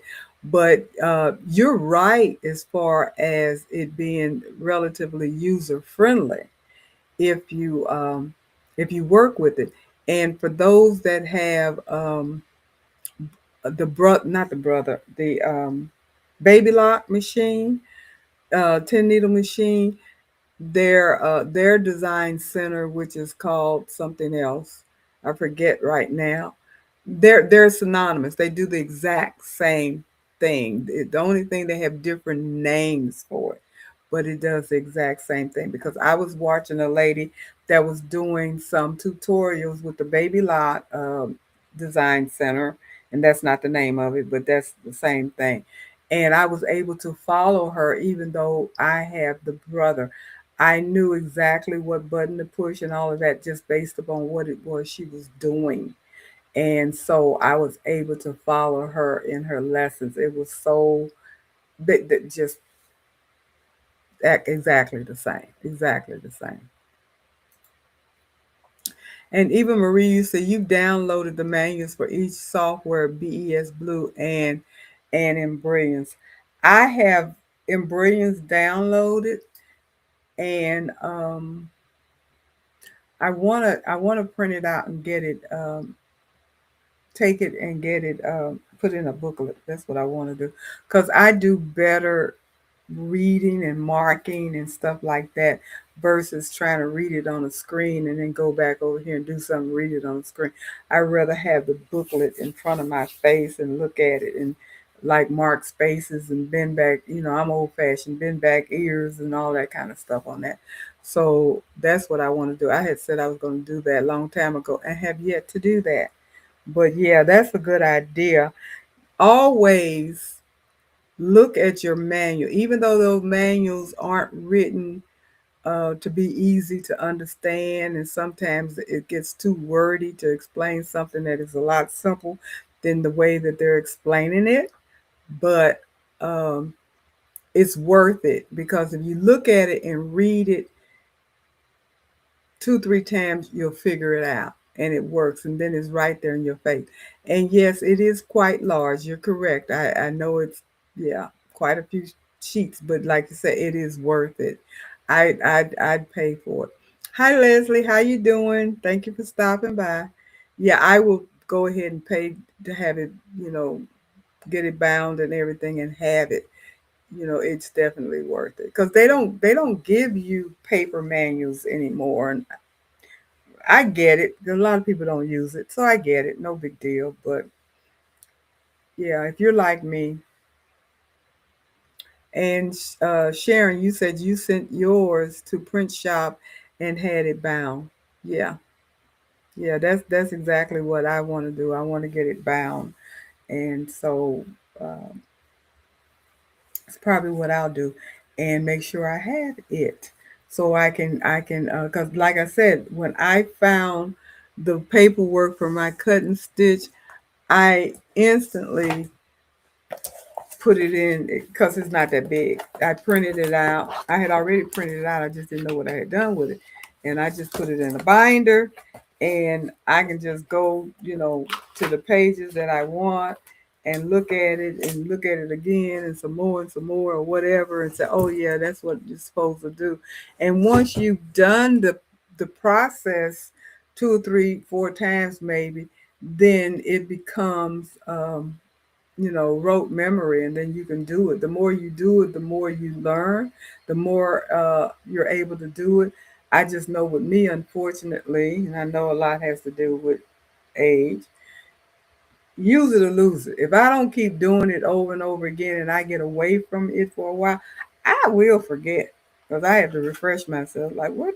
I used to know how to do this. I got to figure this out again. Ah, ah. And Sharon said, well worth it. I like the papers in my hand. Me too. I do. I definitely like to have it in my hand. Turn the page. Jean Marie said she's a book girl. So am I. I like to have my paper. I like to get my marker and everything and highlight it and star it and the whole nine yards. That's how I learn. visually looking at somebody doing it and reading it, because that's kind of how I do both things when I'm learning something new. When I first started embroidering, believe it or not, I actually bought a few books and I read them. And, read them, looked at the pictures, learned the jargon. That was the first thing. I learned the jargon, what the words meant, and all that kind of stuff. And then I started looking at a lot of videos and stuff. So by the time I got my 10 needle machine, when they brought it to my house, I stitched out a cap. I threaded, put the thread on, threaded it all up and everything, put a cap on and stitched it out. I just got the machine. I didn't need nobody to tell me how to do anything because I had already learned how to do it just by the reading and the watching. And I watched the unboxing. I watched people do stuff over and over again because I knew the machine was coming. And so once I got it, I was like, okay, there you go, get started. And that's exactly what I did. So that made it an easy thing. And Quilt for Joy, so you're doing fabulous, Miss Shirley. You know a lot, and you're a great figure at figuring out how to do things. I struggle with figuring out how to do things. Thank you very much. I do appreciate that. Thank you. But I have to admit, I'm not as quick as I used to be. I'm not as quick as I used to be. Things get a little complicated sometimes, and I tend to get frustrated because I am used to being able to figure it out, but it doesn't come as quickly as it used to. So that kind of like gets on my nerves because I want to go ahead. I can get impatient, but then I realize because like I got all this computer stuff and it's so much that I want to do that I really have not just sat down and figured out how to do it. And the stuff just keeps coming and coming and coming. And I was like, you learn how to do one thing and it's something else and something else and something else. And these doggone passwords about to drive me crazy. And then this double authentication and all of that. And then, oh, I'm sick of it. I am done with it. Come on. How many passwords do you need? And it's that part gets on my nerve because I don't remember what the doggone password is.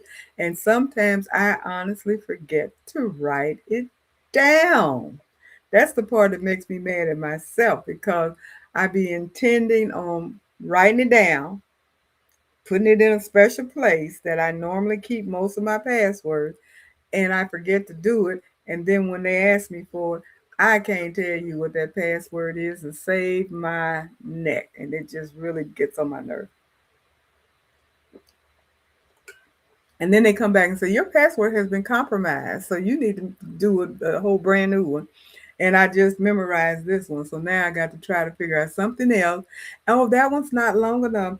Oh, that one is too much like the other one. And all that kind of craziness. Like, and they want you to put all this weird mess in there that you will never remember. So the computer will save it. But I don't trust that. Because if the computer does not save it, or I don't have this computer anymore, whatever the situation is, I will never be able to figure out that password at all.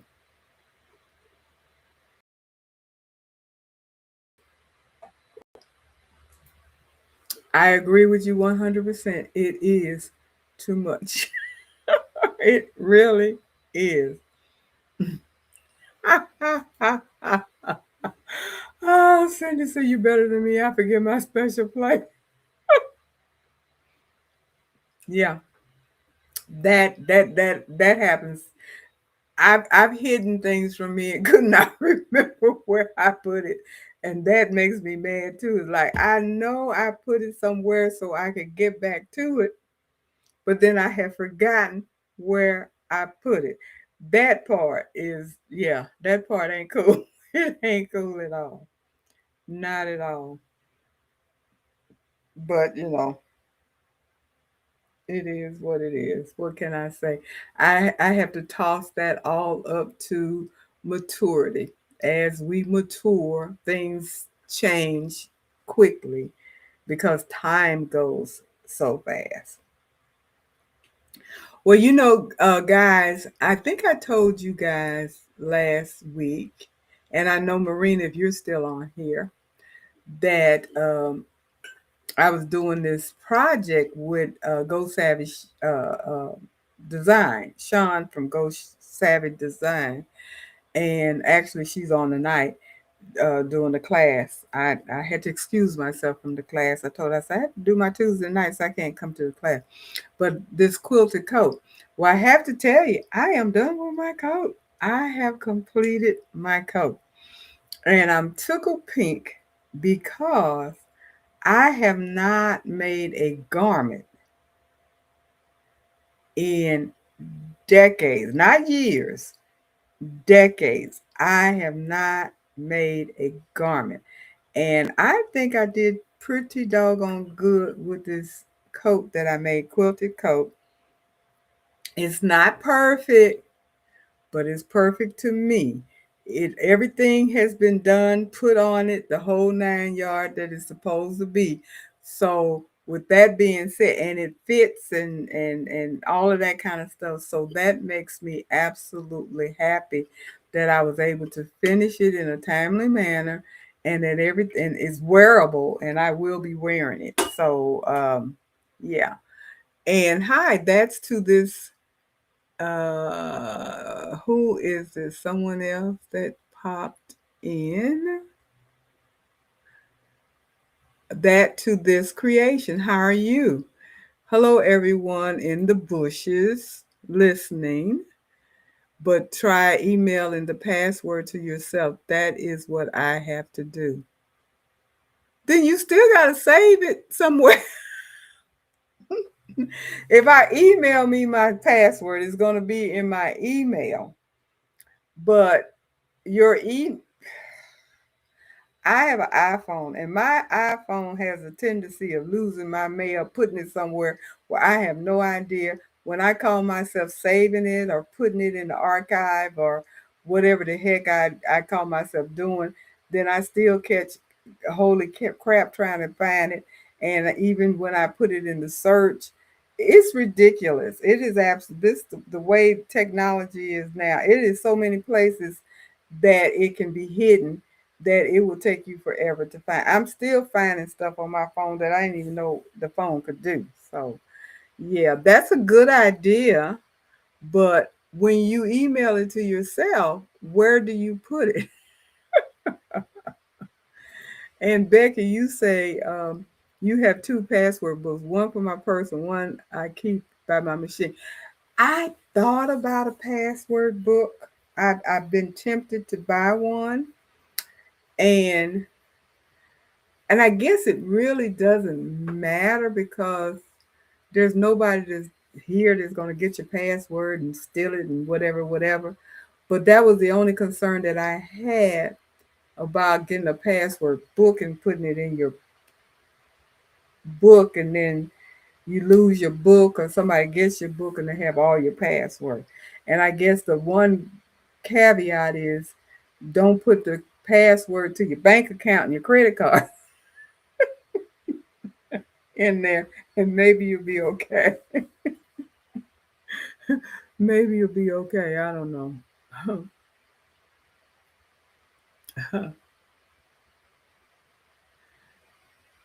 And Margot and Robin. Who did Margot come on? Did I miss it? Hi Margot. There you are. Hi Margot. Thanks for stopping by. Uh and Robin, you said that's great. And congratulations on finishing your coat. That's exciting.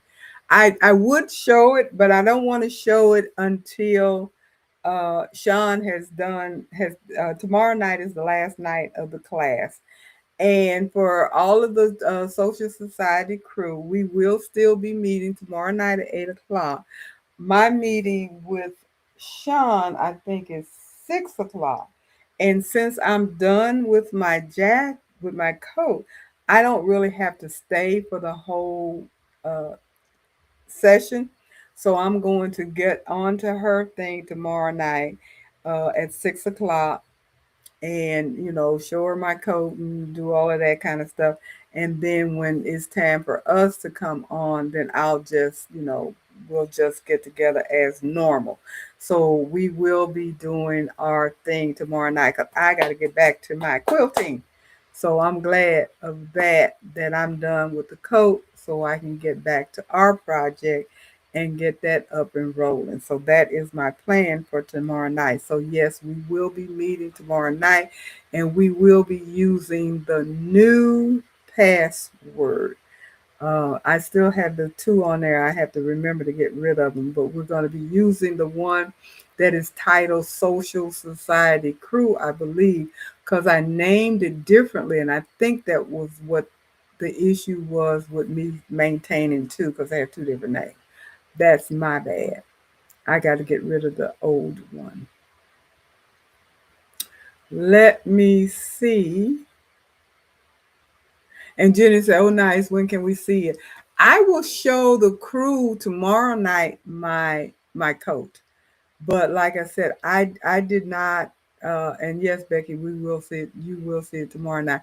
I didn't want to show it tonight because the class is not over, and I don't know Sean's plan for a reveal or however she does it with her class.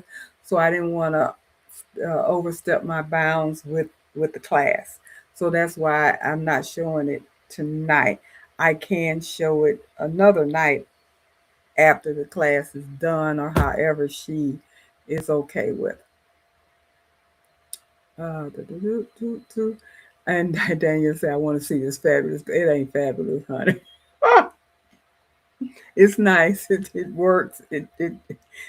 I accomplished my goal, to put it that way. But I tell you what, and I'll talk to you guys about this tomorrow night. But I would like for us to do this as a group project. I think you guys would love it. I really do, because the coat is not difficult to do.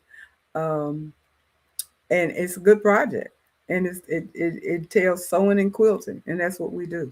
So I think it would be a good project for us to do, so we can talk about that. But yeah, because I do want to do it again, and the reason I want to do it again is that I was sort of in a hurry to get the fabric so I can do everything I do the pre-work on time, and I didn't get a chance to get I thought I had fabric, but I didn't have enough of what I wanted to use. Didn't have enough time to order any more in time. So I literally had to go to Hobby Lobby, and you know how that is. They are very limited in what they have available, one. And number two, because I had not sewn or made a garment in forever and ever, I didn't want to spend uh, a lot of money on fabric and jack it all up. So I didn't pursue getting a really nice fabric that I would have wanted to do. So the second run, my plan is to get the fabric that I really want to make my coat out of, and um, and then do it again. Now that I know how to do it, I have accomplished the goal, so I know that I can get it done. So, and Cindy says, Sean is great. Sunday fun days. Yes, it is. Watching her is fun. Uh, let me see. Let me see. Kingsburg Craft, how you doing? Show us, please. I will eventually. Uh, eventually.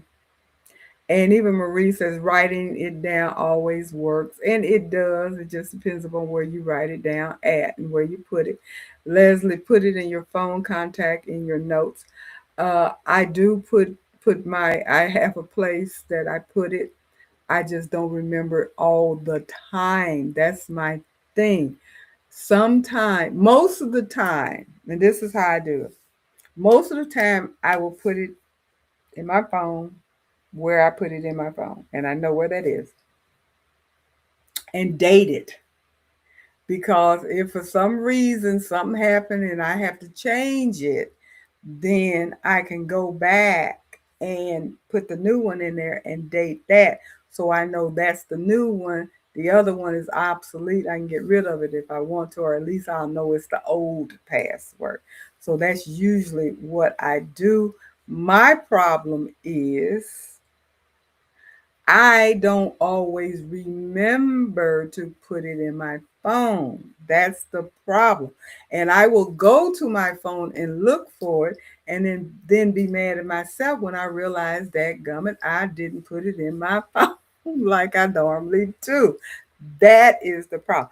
But that has saved my sanity a many times where I had to have the password and I have been able to go back and find it. And I said, oh, good, thank goodness I got the password, then I can move on. But yeah, the password is a pain in the butt. I'm just going to be honest about it. And Sharon, you're right. I need more thumbs up. Please, please, please, please, more thumbs up. I got a decent crowd of people. Give me thumbs up. When this goes off and I look at the replay and I look at the analytics and everything, my thumbs ups don't match my viewership. If the thumbs up matches the viewership, that is going to the um, make the analytics go where the algorithm is going to go up and YouTube is going to push my video up. So it doesn't hurt if you watch it. Just hit the thumbs. Just hit the thumb.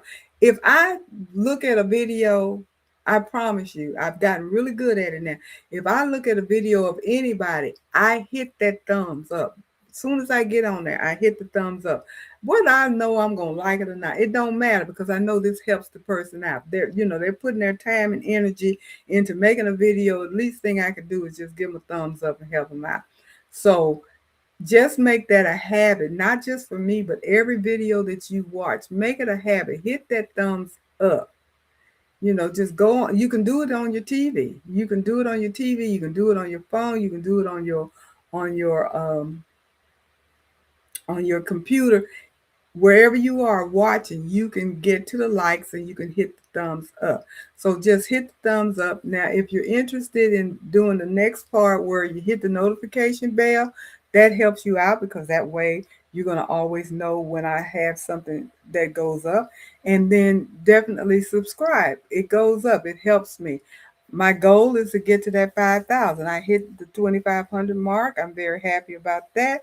I did some Googling and everything trying to figure out how to get the wheel spin and I got to do a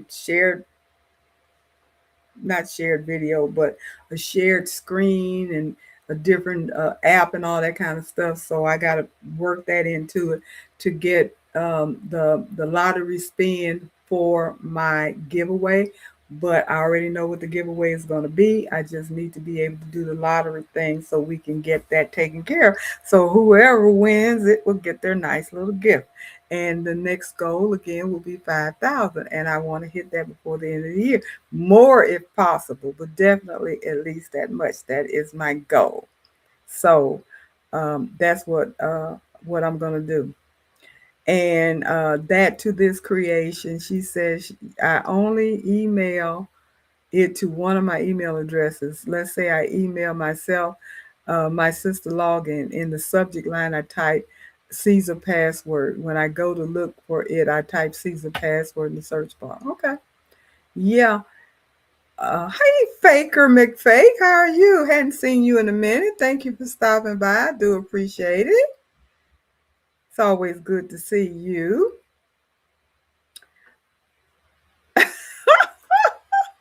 And Cindy said, will you show the rest of us next Tuesday, please? That's my plan.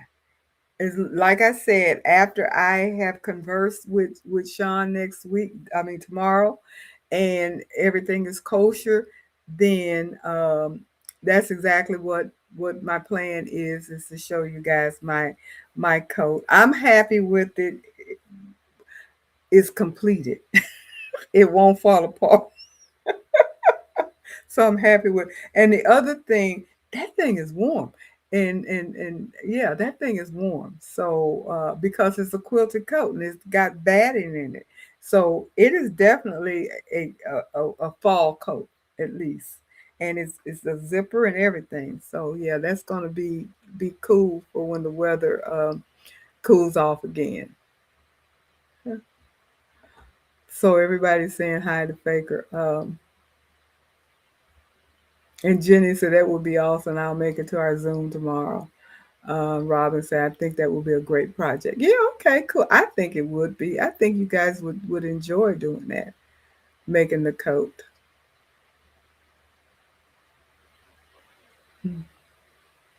And Pearl said, I do the like coming in so I don't forget. That's what I do. Thank you for that. Thank you for that. I do appreciate it because you will. Like, if I forget to ask for it, I can certainly see people forgetting to do it. But like I said, when I'm watching somebody else's video, that's the first thing I do because you see the thumbs up and everything. You just get the button and hit it and keep on moving. Then you don't have to think about it. And then that does help. You be so surprised how the algorithm works. And for small channels like mine, it can boost me. And if you get boosted, then your channel grows. And that's important. That's important. And Sharon says, that is what I do, hit it when I come in just because they take their time and I want to help them so they will continue. Well, thank you. I do appreciate it. And that's exactly how I feel when I'm watching someone else. That's exactly what I said. If a person takes their time to do a live or make a video, usually if you're making a video, you have to edit it because I know when I do my videos, and I will get back to it, you edit it before you put it up. So not only does it take the time to make the video, then you take the time to edit the video, then you have to upload the video, and they ask you a whole bunch of questions and stuff that you got to fill out and stuff. It's like a little form and stuff every time. So there's a lot of time, energy, and effort into putting content out. It's not just put content out. Even like my live, as you guys know, like Cindy, I believe, mentioned about me, not wind down is teaching. I do my research every time before I do my Tuesday night. I want to know, what am I going to talk about tonight? And whatever it is, even if it's stuff that I know backwards and forwards and sideways, I still do some more research on it because I want to be able to answer questions. I want to be able to give advice, and then I want to be able to tell you what I've done, or what makes sense to me, as well as you guys share with me. So that again is time and energy. Just the mere fact of thinking of a subject. Oh my goodness. Sometimes that's a chore. Because what did I talk about last time? Have I ever spoken about this before?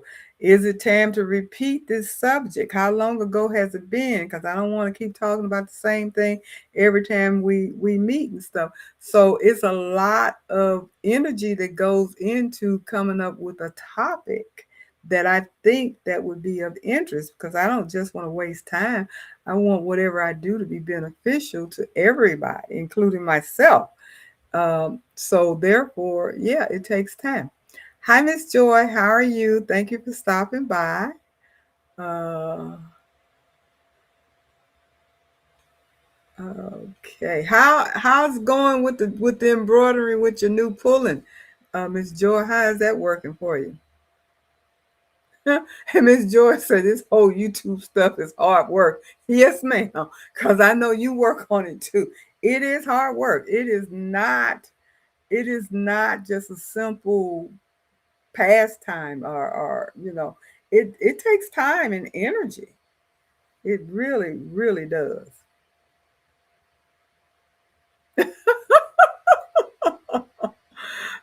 Cindy said my son did not pop on and say hello. Is he okay?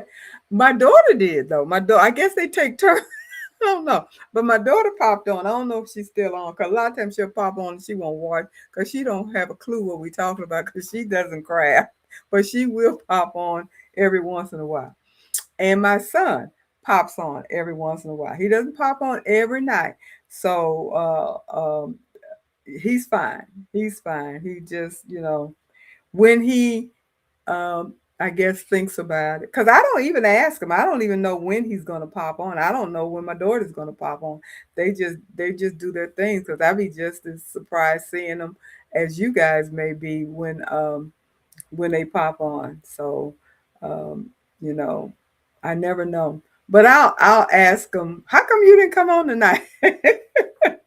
And who knows? He may be watching. He just didn't say anything. So I never know. Because my oldest son uh, has never popped on, but that's not unusual for him because he always stays in the background. He doesn't do Facebook now. He has accounts and he gets on and looks at stuff, but rarely will you see him. That's just his personality. He doesn't get out there and do all that kind of stuff. Like my youngest son, and he's all over the place. And my daughter, she'll get out there and do some stuff. But my oldest son doesn't. So I know he has watched, I put it that way. I don't know if he still does, but especially when I tell him I'm trying to build my numbers and stuff up, he said, okay, Mama, I'll get on there. I'll turn it on. I'll do that. But I've never seen him pop into the chat and stuff. I gotta ask him. Um, so Miss Joy, you say you love it. Good, good, good, good. And who is this? Fager, how do you lose things? I was in the middle of searching for my Epson printer cord to work on my sublimation, reorganizing my studio. That's how you lose stuff. Reorganizing, because you call yourself putting stuff up so it'll be nice and neat. And you can't remember where the heck you put it. You stick it in the drawer, forget what drawer. You stick it on something, you forget. I promise you, chaos has its purpose. If I have it on the desk and it's a pile of stuff, I say, I know it's on the desk underneath this pile. But let me move it and put it in a drawer or a cabinet or something. I won't see it for the next 3 months. I don't know what it is. Organizing is when you lose stuff, especially if you don't have space. Now, my space is small. What you see is what I have. Basically, you see in my entire room. It is tiny. And I got a lot of stuff in here. If I had a room at least twice this size, I would be able to put cabinets and drawers and what have you in here and have specific places for everything. I would even label it. This drawer is for this, and this drawer is for that, and this drawer is for that. And I could go there and always pull it out. Before I started crafting, when I had my office doing my work, I knew where all my things were. I knew which drawer had my pens and pencils and staplers and what have you. Top drawer to the left. I knew where my papers and my post-it notes were. I knew where everything was, and I could go straight to it without an issue. But I didn't have a whole bunch of stuff.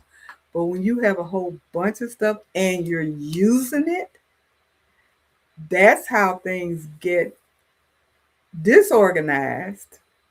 And then when you call yourself organizing it, putting it in its place, we forget where its place is. It's funny. It is. I try my best to come up with some type of organization system, and I still fail at it. I still fail at it. I still say, I don't know where this is. I know I have it. I just don't know where it is. I don't know which drawer I put it in. I put it in one day. The other day I was looking for something and I literally had to pull every drawer out. I knew it was over there, but I could not tell you which drawer it was in. It was in one of them. Leslie, I like to make a t-shirt quilt coat. Ha ha, really? Huh. Well, you can make a t-shirt quilt coat all you want to, Leslie. I'm not going to. I still have a Soul Creative Lounge Nyla jacket to finish. Okay. Well, that's part of your UFOs.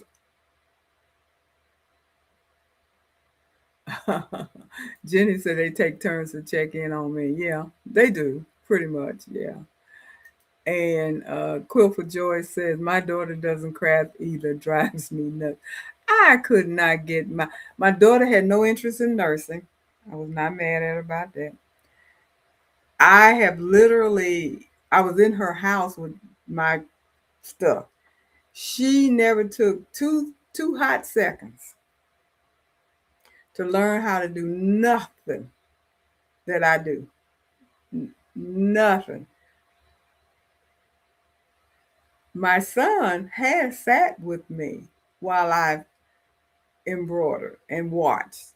But my daughter, mm-mm, she has absolutely no interest in this crafting stuff. Yeah, none whatsoever. And my daughter-in-law is so funny. She told me she has not 1 ounce of crafting in her bones. She even said she flunked kindergarten art. No crafting at all. And her mom crafts. So that's interesting. I guess not, because I craft, my daughter is not, she doesn't like it either. So I guess that's just where it is.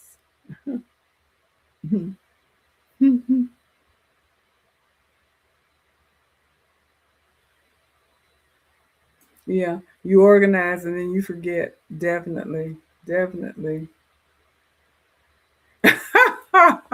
Who is that says, I have the cabinets and drawers and I still lose fabric? Yeah. Yeah. And Faker says she uh, has a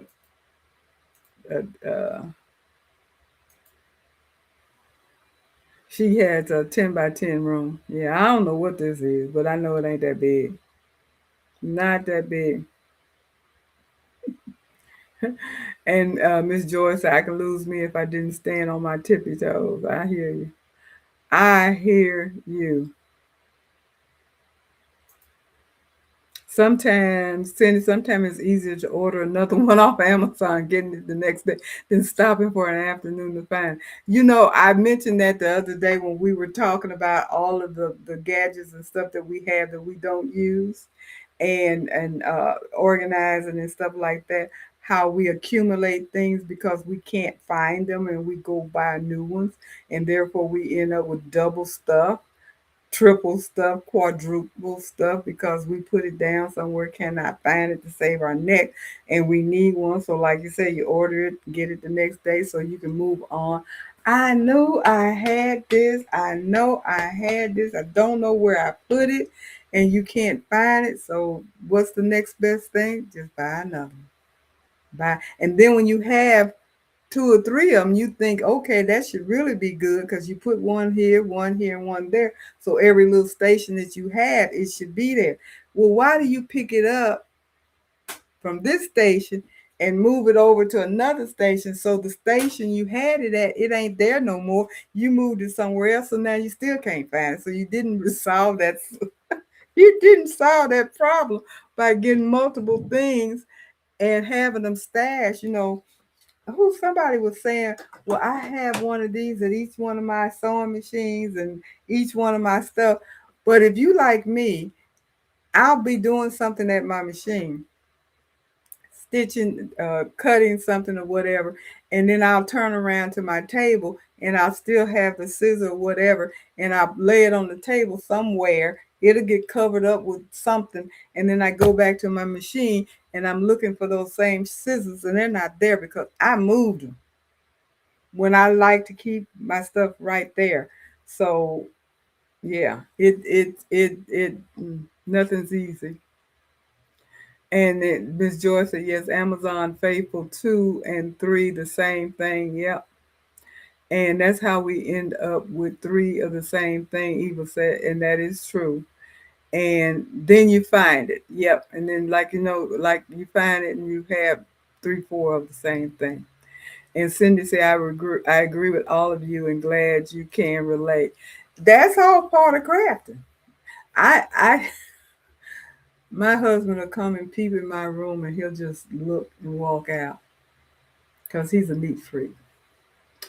And when I straighten it up and stuff, he said, oh, your room looks so nice.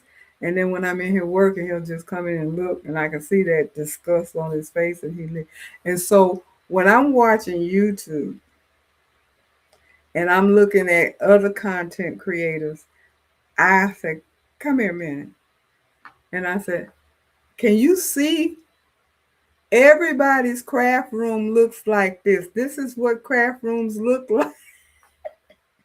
I have to show it ain't just me. This is what crafting is all about.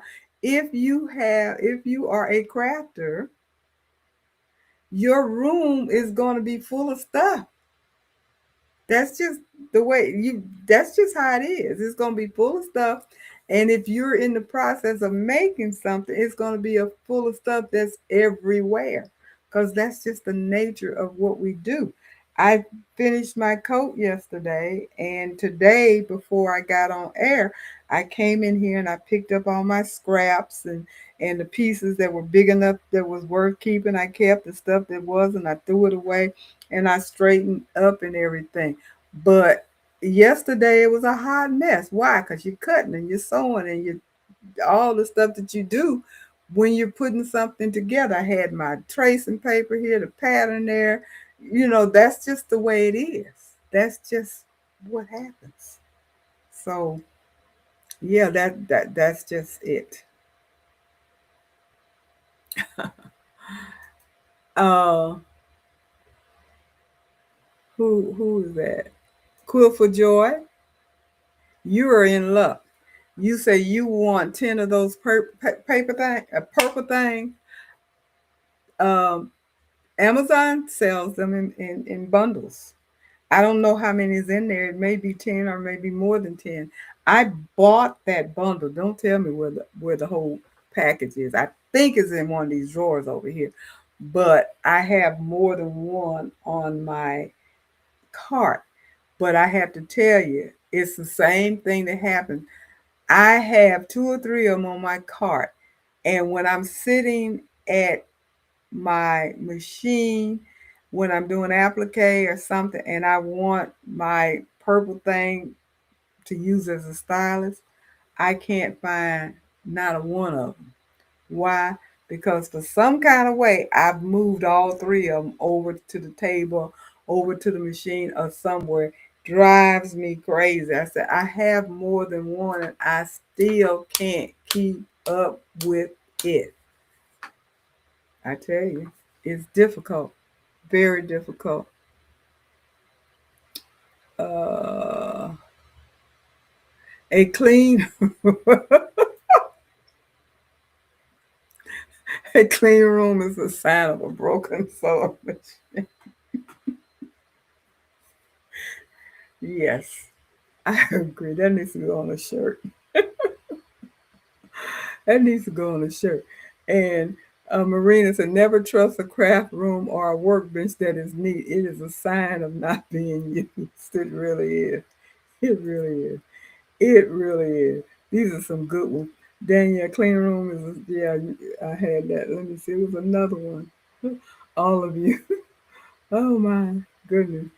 And Miss Joy, I can sing every song from the 50s and 60s and can't remember why I went into the kitchen. Yep, that is true.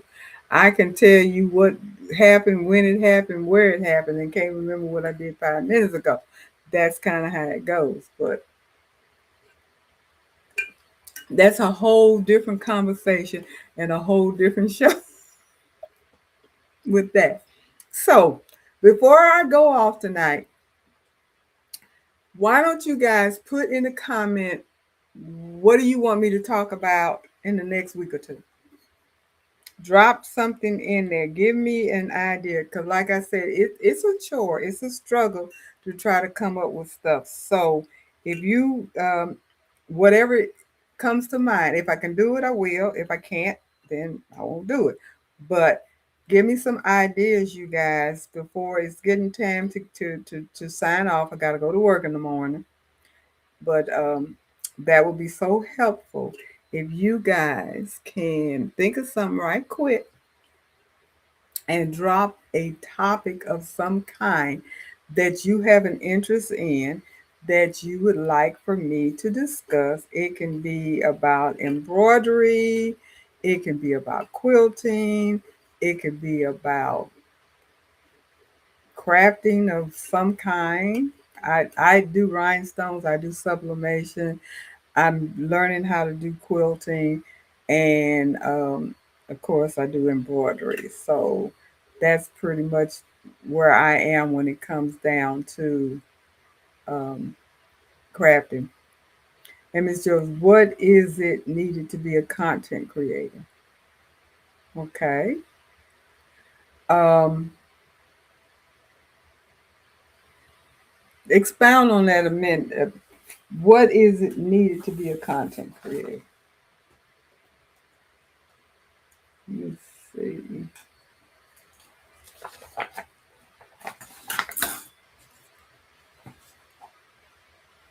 How do you get started? I mean, you've already started. So what let me see. I'm trying to understand what it is that you're asking me. Let me see. What's the day? The 21st.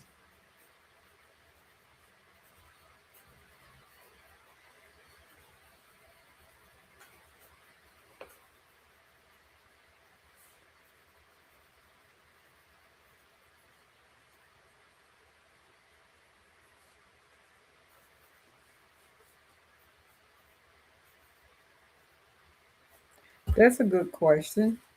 I'm okay. Let me see. What else? The threads you talked about tonight, what if they were used in your serger? You know what? I don't know. I don't know what kind. I don't know if you could use all these different kinds of threads in the serger. I really do. I've never heard anybody say that you could use metallic thread in a serger or thick thread in a serger. You probably could use variegated thread in a serger or matte thread. I'm pretty sure, but that's the only thing. But that's a good question. What different types of threads that can be used in a surgeon?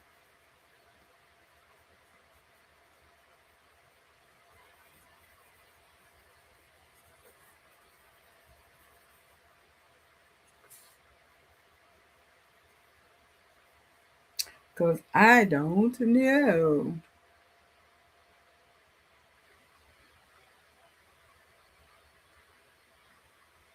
Miss Joy, you said the back room or YouTube? Huh? Are you talking about like the algorithm and all of that kind of stuff? Because, girl, that's a mystery to me too, but it's a lot. The benefit of going to sewing and craft shows. There are benefits. You know that, Danielle. You benefit a lot every time you go.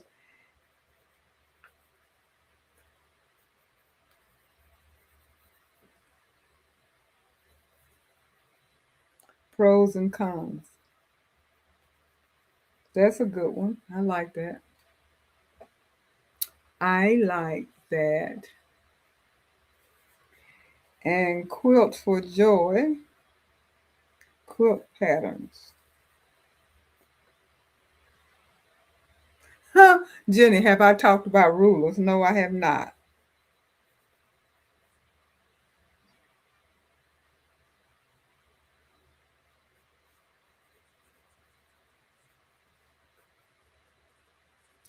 I'm writing all these down.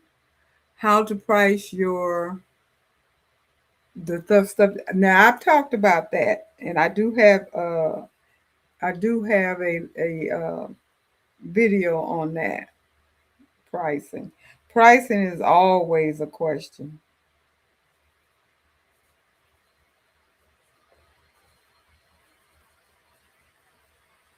I had a couple of people today asking me at the hairdresser about different things because I'm trying to drum up business over there, and they were asking me, "What do you charge for this? And what do you charge for that? And what do you charge for this, that, and the other?" And Jeanette was standing right in front of my face. I could see her. Girl, don't you tell them no price.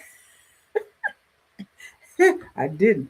I said, I have to see what, we have to discuss that because I have to see what it is and all of that before I can give you a price. Now, what I did tell them, I'm promising you it's going to be no less than $25 for whatever I do. That much, because they were talking about t-shirts and all that kind of stuff. But nonetheless, that's always an issue. And to be honest about it, I wasn't being coy, nor was I being evasive. I'm thinking to myself as they're asking the questions, what's a fair price? What is a fair price?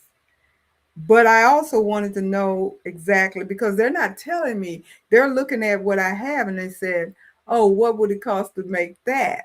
Well, I don't know because I made this long time ago. Stuff costs more money now. I showed them a jacket that I had made. The whole back of it is all metallic thread. Metallic thread ain't cheap.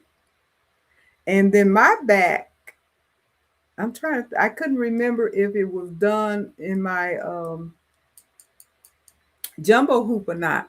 And that was the other thing I was thinking about is like, I don't want to make one big enough to go in the jumbo hoop because I don't like the prospect of having to flip it around and then they don't meet up and something happens and this, that, and the other. And that's not gonna happen. I'm not gonna do a jacket back that I for somebody else that I have to put in the jumbo hoop because that gives me more opportunities of failure. And then this one lady had the nerve enough to ask me, if I could put the name in her mink coat, and before I could look at her good, no, ma'am, that's not even up for discussion. No, ma'am. Because I already told her, I said the things that if you're gonna bring your own uh, blank, it has to be something that is replaceable and affordable. Because if I mess it up, I got to replace it. And I'm not doing anything for anybody that cannot be replaced that I cannot afford. So I'm not doing mink coats. I ain't doing designer bags. I ain't doing none of that. Not doing. So no, not doing. But yeah, it was interesting the fact that yeah, and they always ask how much, how much, how much, how much, which I get. But it's like you can't answer that question on the spot. And please, people are going to try to put you on the spot, and you may lose business. I don't know. Who knows? Maybe I could have got the business today. I don't know. But I was not going to sit up there and put myself in a box. I've done that before in the past and lost buku money. Buku, big order. I underbidded myself so badly. I think about that to this day. But I'm not doing that anymore. I've learned my lesson. And yes, Jenny, it was a mink coat. She wanted the lining of the mink coat. You know how they put I have a mink coat and it has a name in it. And she wanted her name in her mink coat. She didn't have it done when she bought the coat. And she said, well, they charge you $250 to put the name in. I had my name put in when I bought my coat. I don't know how much it cost, don't remember. I don't think it was $250. But I did explain to her why it costs so much. I said, you got to take that lining out and do it and then put the lining back. And, they looking at me like crazy. I said, because it has to get hooped. That's a pain in the butt. There's no way in the world you're going to hoop that lining correctly without taking it apart. Now, you probably don't have to take the whole thing out the coat, but you're going to have to take that lining apart from the coat to hoop it and then sew it back up. And if you're not a seamstress, that's a pain in the butt. I'm not a seamstress. That ain't happening. So the answer to that question was an astounding no, no, no, no, no, no. And Vegas, I remember Jeanette and her bags. Exactly. That came across in my mind. Exactly. I'm not doing that.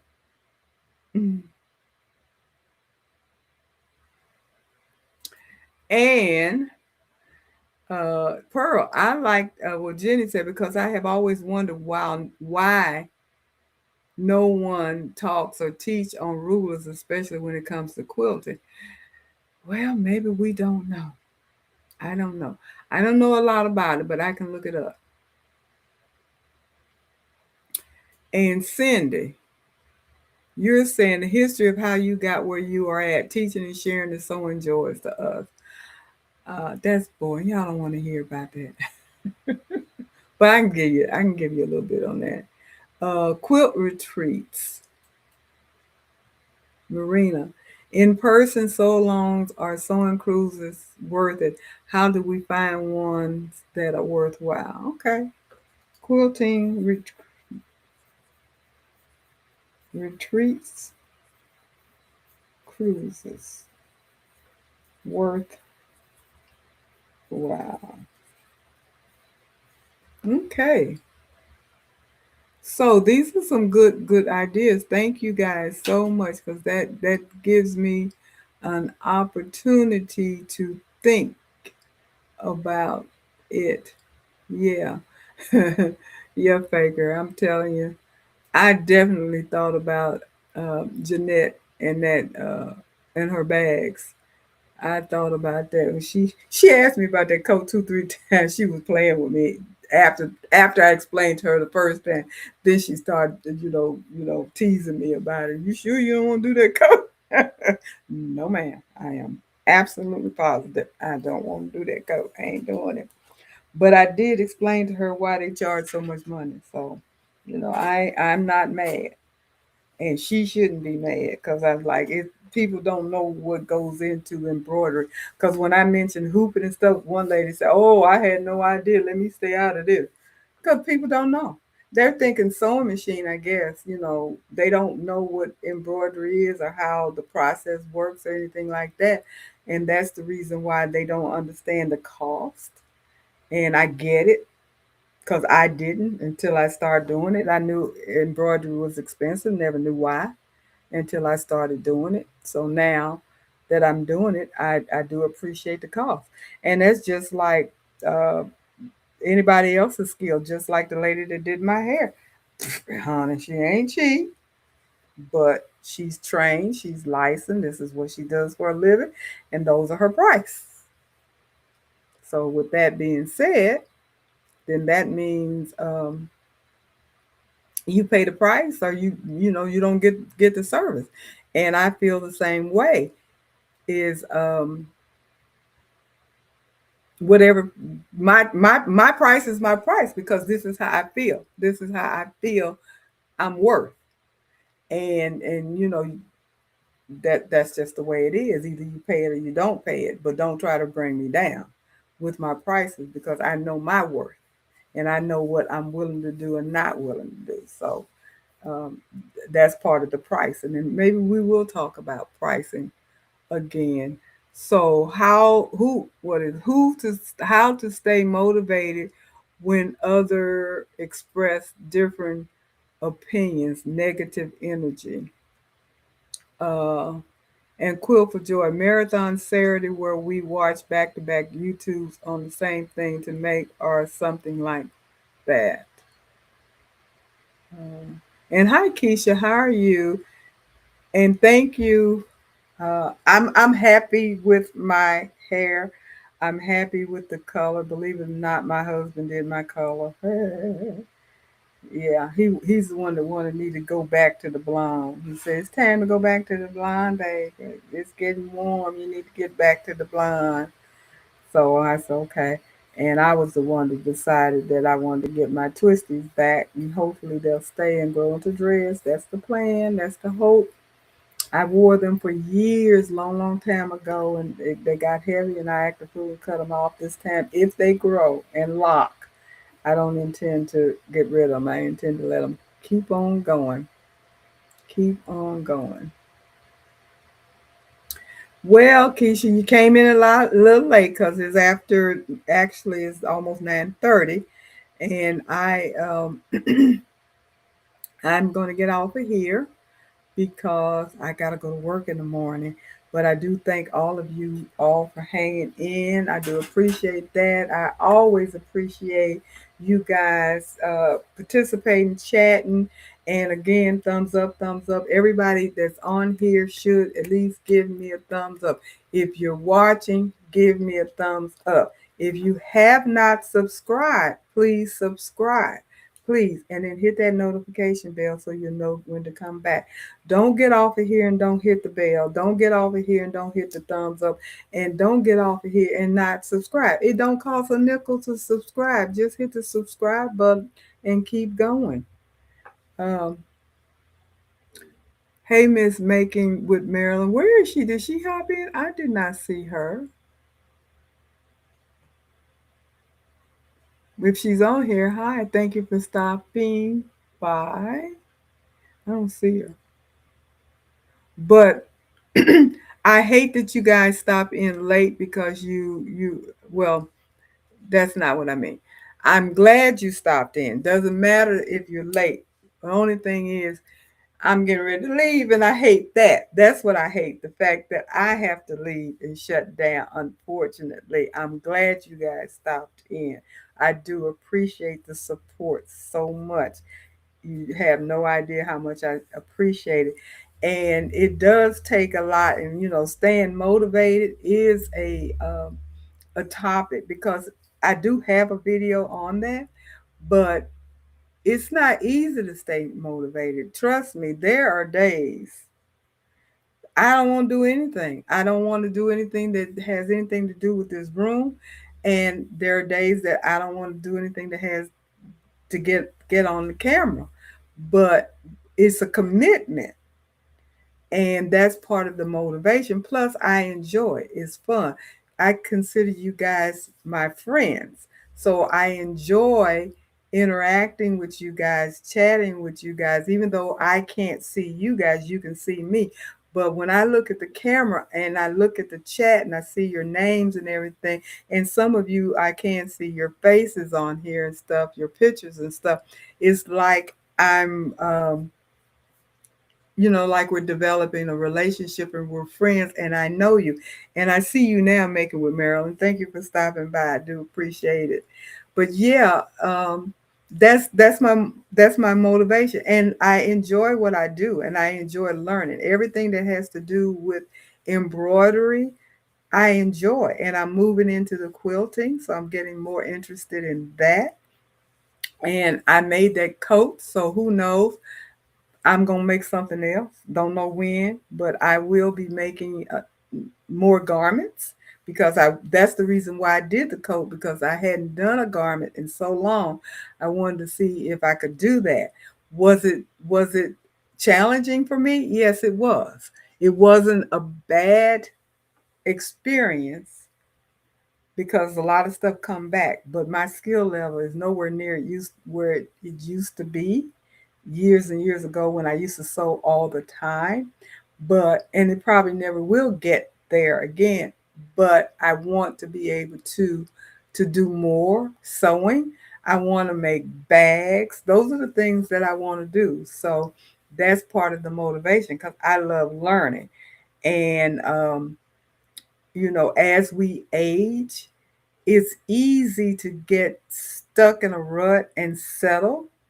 And for me, doing what I do keeps me alert, keeps me, the more I learn and grow, the more I feel like I'm keeping the dementia and Alzheimer and all that stuff that happens to older people away.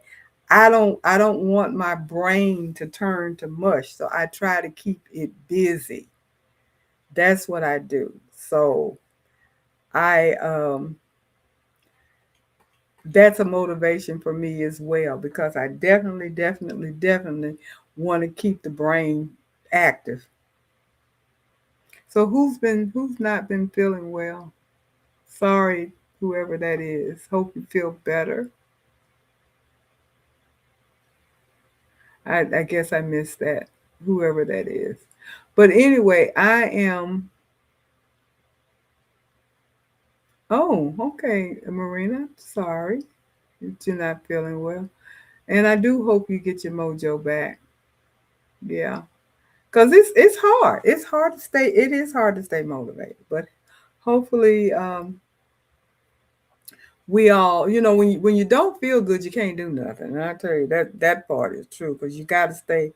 You got to have some clarity, and I kind of wish that I don't have to work, but I have to work because I came here to Kansas City as a commitment to my girlfriend to work for her. So that's a commitment that I intend to keep at least for a little while longer. But it ain't gonna be forever. I'm gonna go back into retirement. That part is for sure. But I did make the commitment to come here and help her out. So, but girl, there's a time I don't want to get up and go to nobody's job. Do you hear me? But anyway, with that being said, I'm going to go ahead and say good night to everybody so I can get myself together for tomorrow morning. You guys have a wonderful rest of your week. Thank you so much for your support. I am so grateful and thankful. And again, thumbs up. Do you know the Oh So Happy channel would love to see you to do a collab? She's another one. I don't know her. Oh So Happy. I'm going to have to look her up. I'm gonna have to look her up. Oh, so happy. Had not heard of her. But I would love to collab with anybody that wants to collab. I don't have a problem with that. Miss Joy, you and I can collab at some point whenever you're ready.